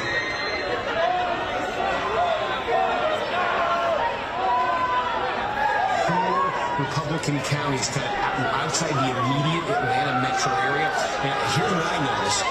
Not only is Kent getting 72.4% of the vote, this is a core Republican area. Check out the Libertarian in this race, the governor's race. 0.9% in this core Republican county. Now take a look in the Senate race. The Libertarian's getting 3%, and Walker's getting 65%. And we're seeing this pattern throughout this area in counties like this. You're seeing the strength for the Libertarian candidate. Essentially, it looks like folks who voted for Brian Kemp didn't want to vote Democratic, but also didn't want to vote for Herschel Walker. So again, we're 94% in right now. We're trying to get an exact read on where the vote is left and, crucially, what type of vote is left to be counted here. But the distinct possibility here that this is going to land with neither candidate clearing 50% and heading to a runoff. So we go back to that map. And again, Democrats with their gain in Pennsylvania, the potential for a runoff in Georgia, okay? And then Republicans needing to win two of these three. Take a look at Arizona. We got, again, it doesn't look that different from the last time we showed you.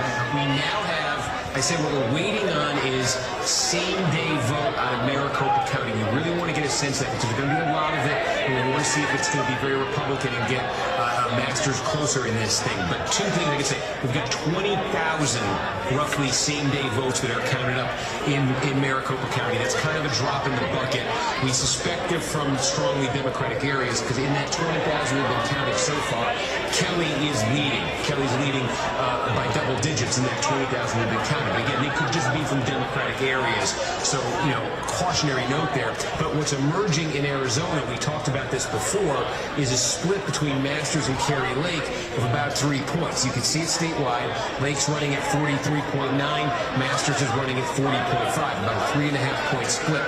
That split is persisting in the 20,000 same-day votes that have now been tallied in Maricopa County. So you're in a situation here where Masters, if he's running 3.5 points behind Lake, that makes it harder to see Masters find a path out of what we're showing you here. And then it just leaves Nevada, where we did just get Clark County and 2/3 of the vote from Clark County. This is Las Vegas in the immediate area. So this is 2/3. And to give you a point of comparison, this same batch, when we got it in 2020 in the presidential election, we got about 70% of Clark County all at once, and that came in at 54-44 Biden. So just as a point of comparison, the initial batch here coming in at 55-42 for Cortez Masto over Waxhaw. And again, this is like 70% of the vote we've had. So that's the lay of land in the Senate right now. Republicans are going to need at least 2 of those 3 at least.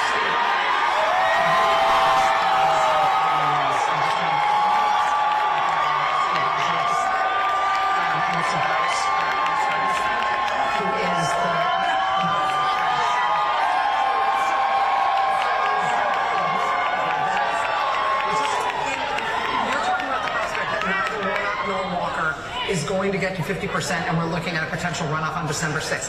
I'm looking at the raw vote number for Mr. Oliver. He's at, I can't quite see it, but about 79,000, 78,000 votes. Yep. Is that a large enough number of votes that even when the other 6% of the vote comes in Georgia, they're both still going to be below 50%?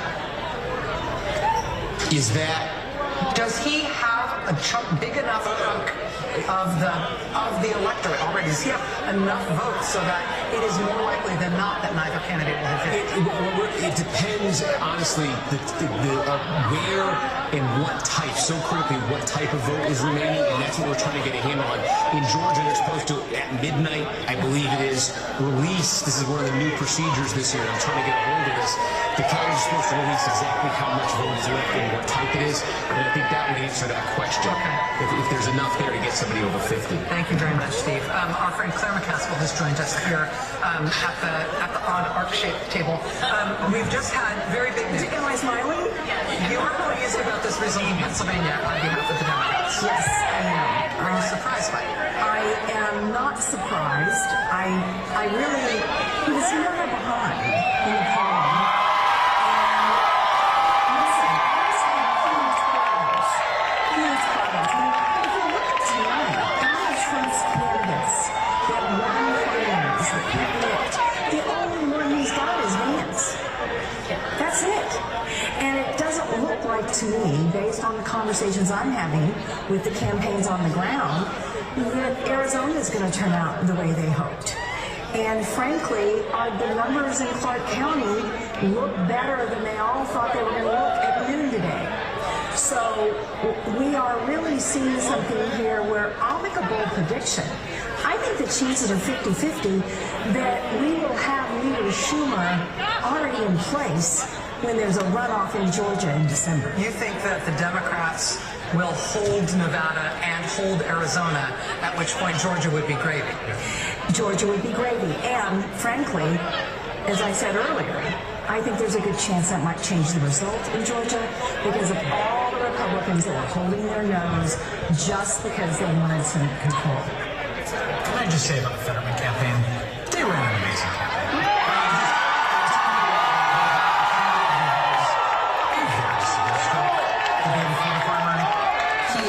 Recovering from said stroke in real time during one of the most watched and competitive races in the entire country. His state was extremely their ability to define women as global, while their candidate was unable to campaign in person, their ability to work through and be transparent about the health problems he was recovering from, their messaging, like, it was a remarkably well, just at a technical level of political operativeness, it was a remarkably well. And made some bold choices to go do the debate. I mean, let's also say John Fetterman, recovering from a stroke, tenacious, focused, unstoppable.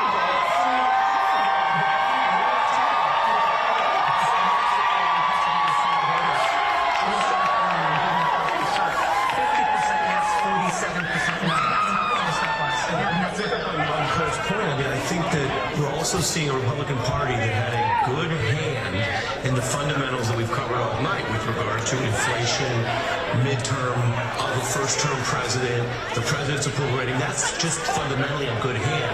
They played it badly because they gave in to Trump. They had candidate quality problems because of Donald Trump. They ran, in many ways, on extremism. I don't think we can also fully measure what it means for, shall we call them, honest, regular voters, normies, if you will, Rachel. When the Republican Party does... I get the normies version. Because they're fantastic, but you have a feel for this? When, in a serious way, I say this is a serious point, this party is tied to a violent insurrection. Not all Republicans, in fairness, not all elected Republicans, but many important ones tied to minimizing or tacitly supporting the violent overthrow of the United States government. And then there is a dastardly violent attack that has now been indicted as an attempted murder on a family member of the Speaker of the House and many other prominent Republicans, some candidates on the ballot, others just in the mix, minimize, laugh about, or even seem to tacitly support that violence. So the violence is a strain. I'm careful with saying that all, but the violence is a strain. I think that also figures into this closing thing. And so Pennsylvania, as Claire and others know, is a place where quasi-moderate or supposedly moderate Republicans could win statewide. Whether we want to debate how moderate they really were, that was the brand. And so if I may quote Rakim, it ain't where you're from, it's where you're at. And where you were from 2, 4, 6 years ago, even if it was debatable, was claiming to be moderate. You cannot claim to be moderate when you are apologizing for and minimizing convicted seditionists, indicted attempted murderers, and others. So that hangs over all of this, even if we put it as precisely as possible. It ain't where you're from, it's where you're at. You're at Donald Trump and some of the insurrectionists. It didn't play well. And by the way, where Oz is from is New Jersey.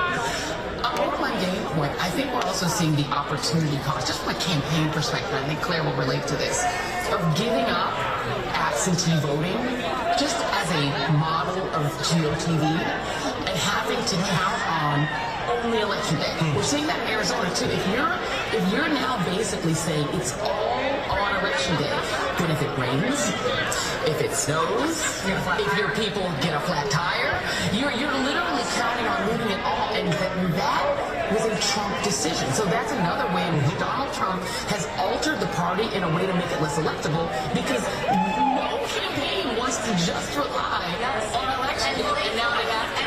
But it wasn't just vote in person, it was vote as late as possible. The opposite of the conventional wisdom. Vote early. I mean, it's election.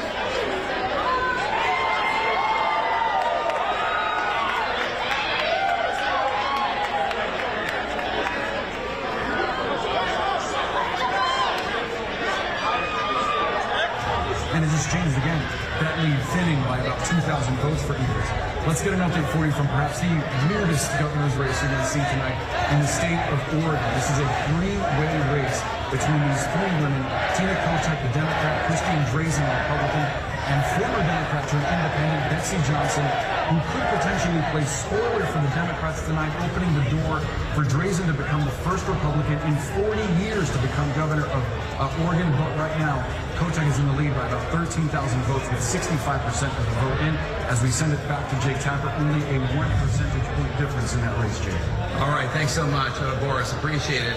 Pete Baldwin is in Pennsylvania, in Newtown specifically, outside Philly. He's at the headquarters of the Congress, Senate Committee.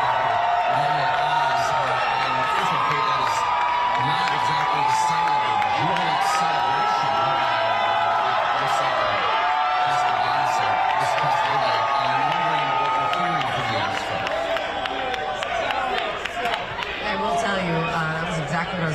this party, for all intents and purposes, for tonight is completely shut down. There is a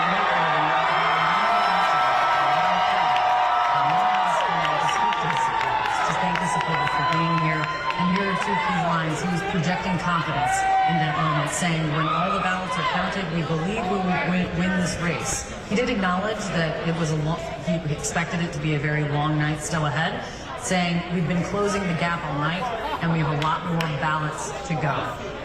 Also talking about hitting on what really were, as we've talked about throughout the evening, his final closing argument, what the campaign has thought was their best closing message that they felt was really having an impact, talking about bringing balance to Washington, uniting, not dividing. Those were the remarks that Mehmet Oz presented to his supporters in this room about 90 minutes ago, and as of now, this party shut down. Yeah, I mean, it's a powerful message, you said, Ben.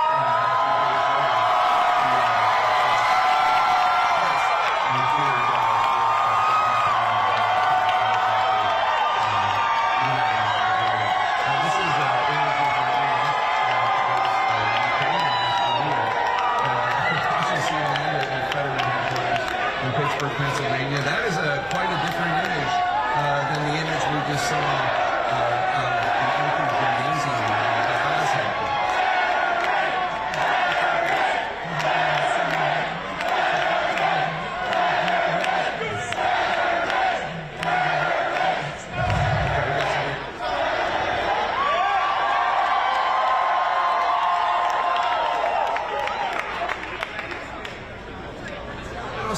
I know we're going to do House in a second, but just come on over. Come on over. Take a look. You want to do Pennsylvania? No, we can do whatever you want to do. I was just looking at some of these government What a stark difference between the abandoned Newtown High School in Pennsylvania, where the Oz headquarters is, and the jubilant rally at Fetterman headquarters when votes are still being counted. What's going on in Pennsylvania right now? They bring it up right here, right now. 65,957 votes. It's in a big commonwealth like Pennsylvania. You say that's a narrow margin. If you've lived through recent elections there, you look at that and say, okay, how are we doing? So they're out here. Excuse me 1 second. He's a little dry throat there, but look at this. I mean, this is just, again, Joe Biden wins Allegheny County by 20 points. Don Fetterman outperforming him. By 28 points. By 28 points in the second largest population center in the state. Win big where the people are, that helps you. Don Fetterman is doing it right there in Allegheny County. Then you move to the east, Philadelphia. You bring up Philadelphia, again, running it up 70%. This is important. Remember the presidential election when we were counting votes Thursday into Friday into Saturday when we finally called it? Joe Biden had a big lead like that and still had votes to count, right? There's no guarantee they come in at 80 to 17, but if they keep coming in disproportionately that way in the largest area by far, 12%, 12.5% of the population, that is good news for us. There's no guarantee that they're going to come in at 80.8 and 17.5, but they're likely going to come in at something like this. They came in, I kept saying this to be careful for 3 days during the 2020 count. They came in almost exactly. Right. I mean, because you have so much of it. It's 69%, not 1%. It's probably like this, and the margin, 63.5, is pretty much exactly what this margin is. That margin is what Biden did over Trump. Right. And so Fetterman is tracking Biden in the most Democratic area of the state. And again, then you come out, you come to Montgomery County first. 26 for Biden. You're right in the same. Exactly the same. So you see the narrow Fetterman lead, like the Biden lead. Bucks County, this is the one they wanted to make a lot more competitive, and it is. This is the most competitive of the color counties around. It's at 5% of the state population, 4.4 for Biden. Again, it's about 4.4. I mean, Fetterman is matching at this point, at this snapshot, this moment in time. Fetterman is matching what Biden did in this very important Democratic area, capital D Democratic of Pennsylvania. Right. So voters are seeing Oz, at least more and more voters are seeing Oz as acceptable to them, if you look at it that way, than did when you look at the gubernatorial candidate. When Josh Shapiro is, Mastriano is not coming close to Oz in many of these places, and we've talked earlier tonight about the issues positions and the profile of Mastriano, and you see that happening again in other conversations about election deniers being rejected. So as you watch this one play out again, post-elections are decided here, the Democrats need a boost out there. Fetterman's getting the boost he needs out there, and he's getting good margins here. I just want to come up to Northampton County right here. This is just one of my, I go back to my swing counties. Normally, the person who wins Northampton County carries the Commonwealth. Donald Trump carried it narrowly, won the Commonwealth, won the presidency. Biden flipped it on the Commonwealth, won the presidency. At the moment, John Fetterman winning what Pennsylvania's going to tell you, pretty critical swing county right there. Doesn't guarantee it, but again, you look here in a close election, and it has stayed right there. So what you do now is, you have Kate out there, we have other people out there to check in to see where are they going to keep counting throughout the night, where might we have to come back at this in the morning. But even if I'm not saying they're done, if you went to bed right now with John Fetterman, and you look at where the live outstanding votes are, or that's if you want to, let me flip it. If you want to understand why the Oz party is quiet. Why the Oz party is non-existent. Right. The size of the circles is the share of the outstanding vote. The color tells you who is leading in that area. And what is it, Philly and Delaware County? Is Delaware County, how many votes are outstanding in Delaware County? That's Chester. Delco. Yeah, Delco. We're out here. We're out here in Chester, and we come into Delco. That's what I'm saying. Yeah, so you got... They only have 37% reporting, and this is going to be a district that Fetterman takes by at least 25 points. 27-point district for Biden when you round up. So, yes. I'm just saying, this is a ton of Fetterman votes to have in that county. Yes, barring some huge surprise. Right? Again, there's never a guarantee, but to your point about Philadelphia, we saw this happen in 2020. They came in within a point or two as they continued to flow in, and then you come up. We're pretty close in Montgomery County, where Fetterman's running high, and there's a smaller share still out. In Bucks County, is up to 93%. So just to reiterate your point, Oz is competitive here, right? So even though it's blue, Fetterman's leading. Oz will get some votes here because he's competitive here. Fetterman's running way ahead here, but there's not that many more votes to come in. But then you come over here, the circle gets bigger in a place. This is more competitive, Chester County here. But when you, as Jake just noted, in Delaware County, right here, a larger share of the votes out, and a much bigger lead with John Fetterman. Which is why, if you're looking at this, here's where you are in the race. 65,000 votes, 66,000 votes ahead if you come up. Jake, let's go back to you. That's right, John, because CNN has a major projection.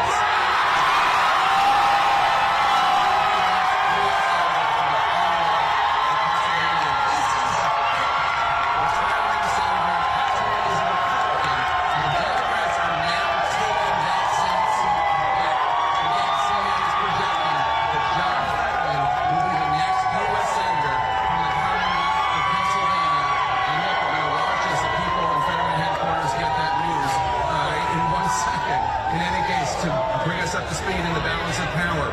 100 Senate seats, Democrats have 47 of them, including one pickup.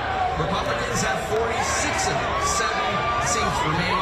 Republicans need to pick up one net Democratic seat.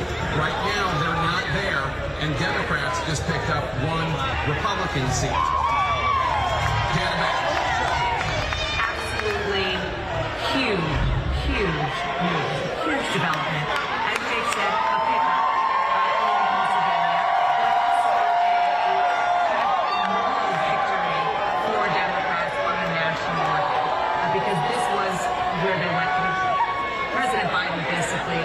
was there so much. Oh, there you go.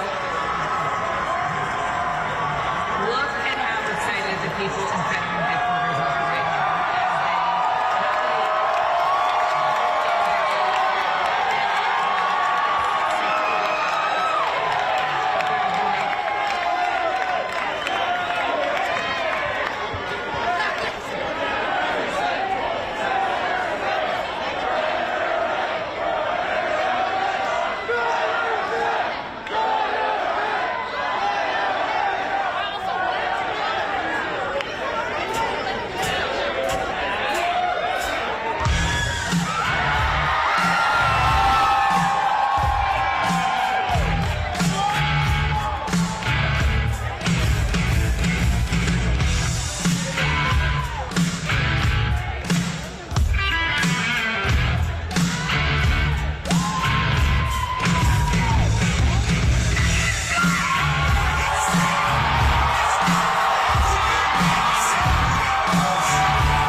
say right now. My goodness. Yeah. I am, yeah.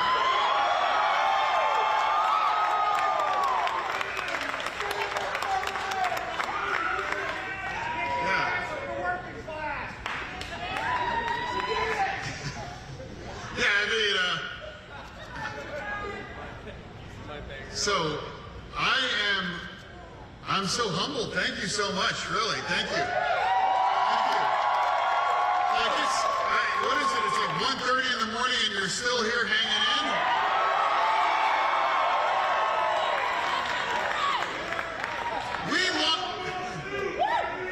We launched this campaign almost 2 years ago. And we had our slogan. It's on every one of those signs right now. Every county, every vote. Every county, every vote. And that's exactly what happened. We jammed them up. We held the line. I never expected that we were going to turn these red counties blue. But we did what we needed to do, and we had that conversation across every one of those counties. And tonight, that's why I'll be the next U.S. Senator from Pennsylvania.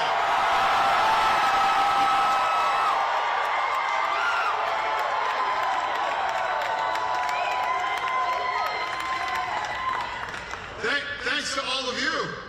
All of you, thank you so much. It made this grateful right now, and I want to thank, of course, all these supporters, all across Pennsylvania, all in this room, all across the nation, everyone that chipped in $10 to help us get here.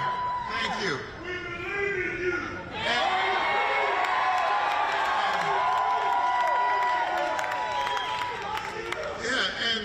I also really want to thank my family.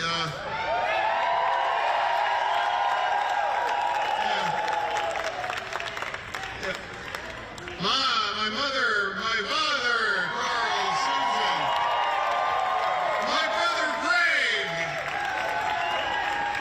Where's Giselle? Where's Giselle? Everyone's here. Yeah, Giselle. Who 6 months ago, she saved my life.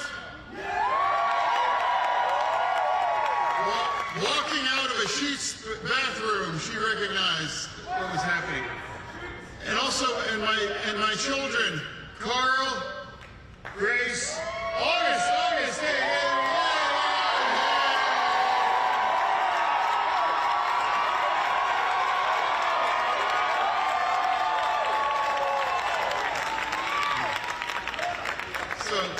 So everyone, and just thank you. And I also want to thank my team as well, the best team. So many names, Brendan, my campaign manager. Rebecca, Bobby, Joe, Jamie, Jason, everybody, all my team. So many that made that part of it. And also, thank all of the supporters. Also, I'm just so proud of the race that we ran. And this campaign has always been about fighting for everyone who's ever been knocked down, that ever got back up.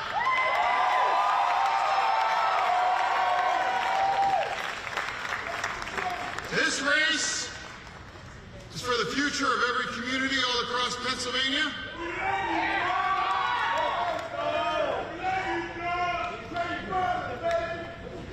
For every small town or person that ever felt left behind, for every job that was ever been lost, for every factory that was ever closed, for every person that works hard but never ever got ahead.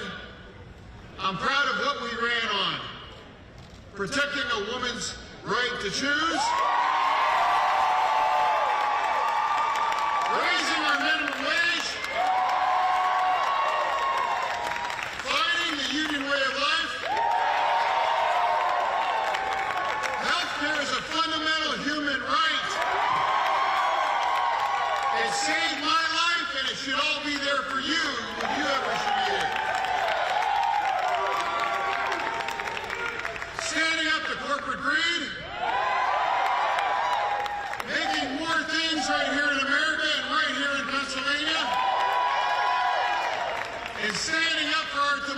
honesty. 20 years ago, I came to Braddock to start a GED program. And I've spent these last 2 decades fighting for the forgotten communities. Because no community deserves to be left behind. No one deserves to be abandoned. And every place matters.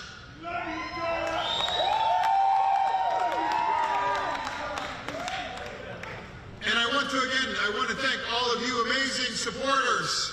All of you, and all watching and every... We bet on the people of Pennsylvania, and you didn't let us down. And my promise to all of you is I will never let you down. Thank you, Pennsylvania. Thank you so much.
personalities with these policies.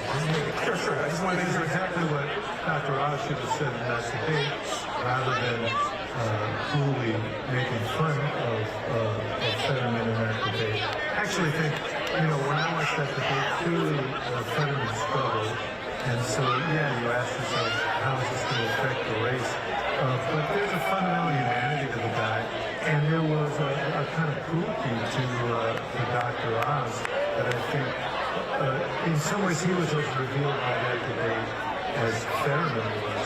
But I must say, just in terms of the global implications of this was the seat Democrats had to have. This is the insurance policy.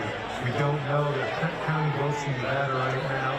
That could go either way. They're counting votes in Georgia right now. That could go either way. Obviously, if Republicans were to win both, they would take a Republican seat in control of the Senate. It's got to go to both senators for a projection. Yeah, Anderson, an important projection to bring you from the state of Wisconsin in that governor's race. This state was decided by only about 20,000 votes in the last presidential election. As it stands right now, Tony Evers, the has nearly tripled that total. He stands to win re-election in the state of Wisconsin, defeating Republican Tim Michels. We also have some key race awards to bring in, beginning with the state of Arizona. There, Secretary of State Katie Hobbs is leading the unrepentant election denier Carrie Lake, 164,000 votes, with 54% of the vote in the state of Arizona. Let's take a look at Nevada now. Steve Sisolak, a very vulnerable Democratic incumbent. Right now, he stands 43,000 votes ahead of the sheriff of Clark County, Joe Lombardo, 44% of the vote in the state of Nevada. Let's get another look at Michigan. Gretchen Whitmer has steadily been building this lead every time we've checked in on this race. She now stands 187,000 votes ahead of conservative commentator Tudor Dixon, 71% of the vote in the state of Michigan. We take a look now at the state of Kansas. This is perhaps the reddest state in which a Democrat gubernatorial candidate is running for re-election. Laura Kelly, 22,000 votes ahead of Garrett Schmidt, and question the results of the 2020 election. 87% of the vote in Kansas. Let's send it over to Jake Tapper and John King. All right, thanks so much, Boris. And we're taking a look at the balance of power in the U.S. Senate because right now, 50 Democrats are leading, including one pickup in the Republican seat. Lieutenant Governor is about to become the U.S. Senator from Commonwealth of Pennsylvania. Republican seat, that's a pickup. 49 Republicans in the lead.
on him. That's perfect. Yeah, I just gotta make sure. Yeah, perfect.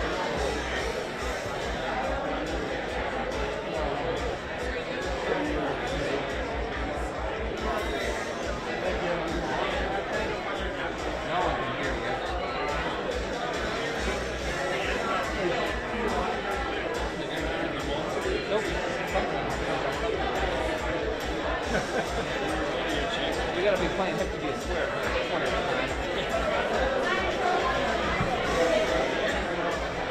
So, they just did an audio check, and the mic is on. I didn't have it up. No. Audio check. They didn't have the audio. Like I didn't talk. He was talking. There was nothing coming in there. So, that might happen in real life.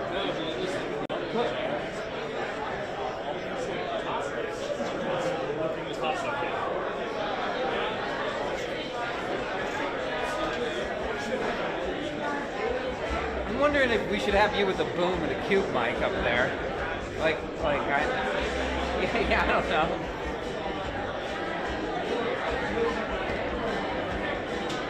Good, now they got the logo.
Mike's are live.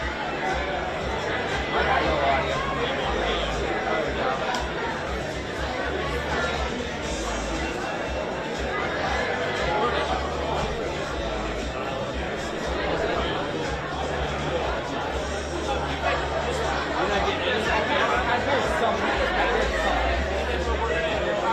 I don't know what it is, but I hear something.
the chairwoman of the RNC, Ronna McDaniel, chairman of the RNC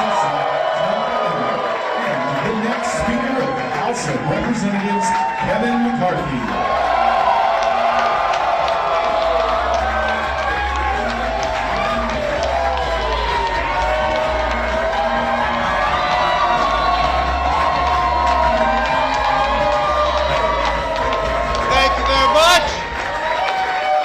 Thank you all very much. I know it's a late night, but first I want to start by thanking every single candidate and their families for running. I also want to thank the staff and the volunteers across this country that supported this movement.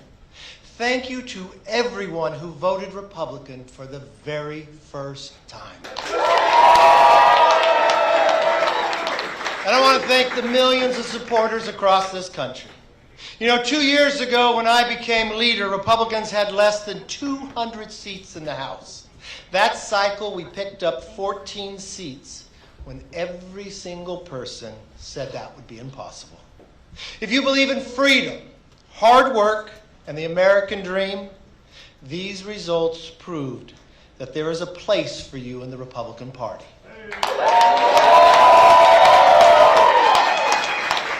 Now tonight, we built upon those gains 2 years ago, and it is clear that we are going to take the House back.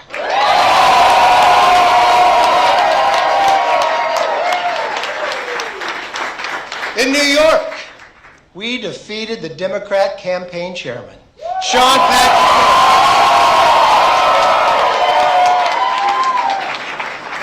Patrick Maloney, which will be the first time in over 40 years the DCCC chair lost his re-election.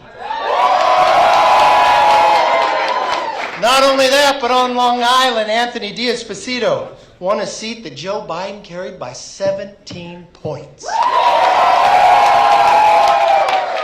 We are on the verge of historic gains in New York. In Florida, we gained 4 seats alone. We are poised to sweep the entire state of Iowa.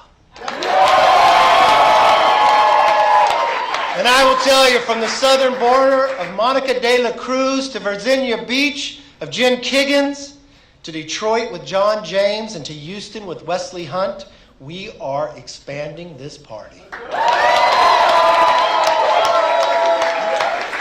Now let me tell you, you're out late, but when you wake up tomorrow, we will be in the majority and Nancy Pelosi will be in the minority.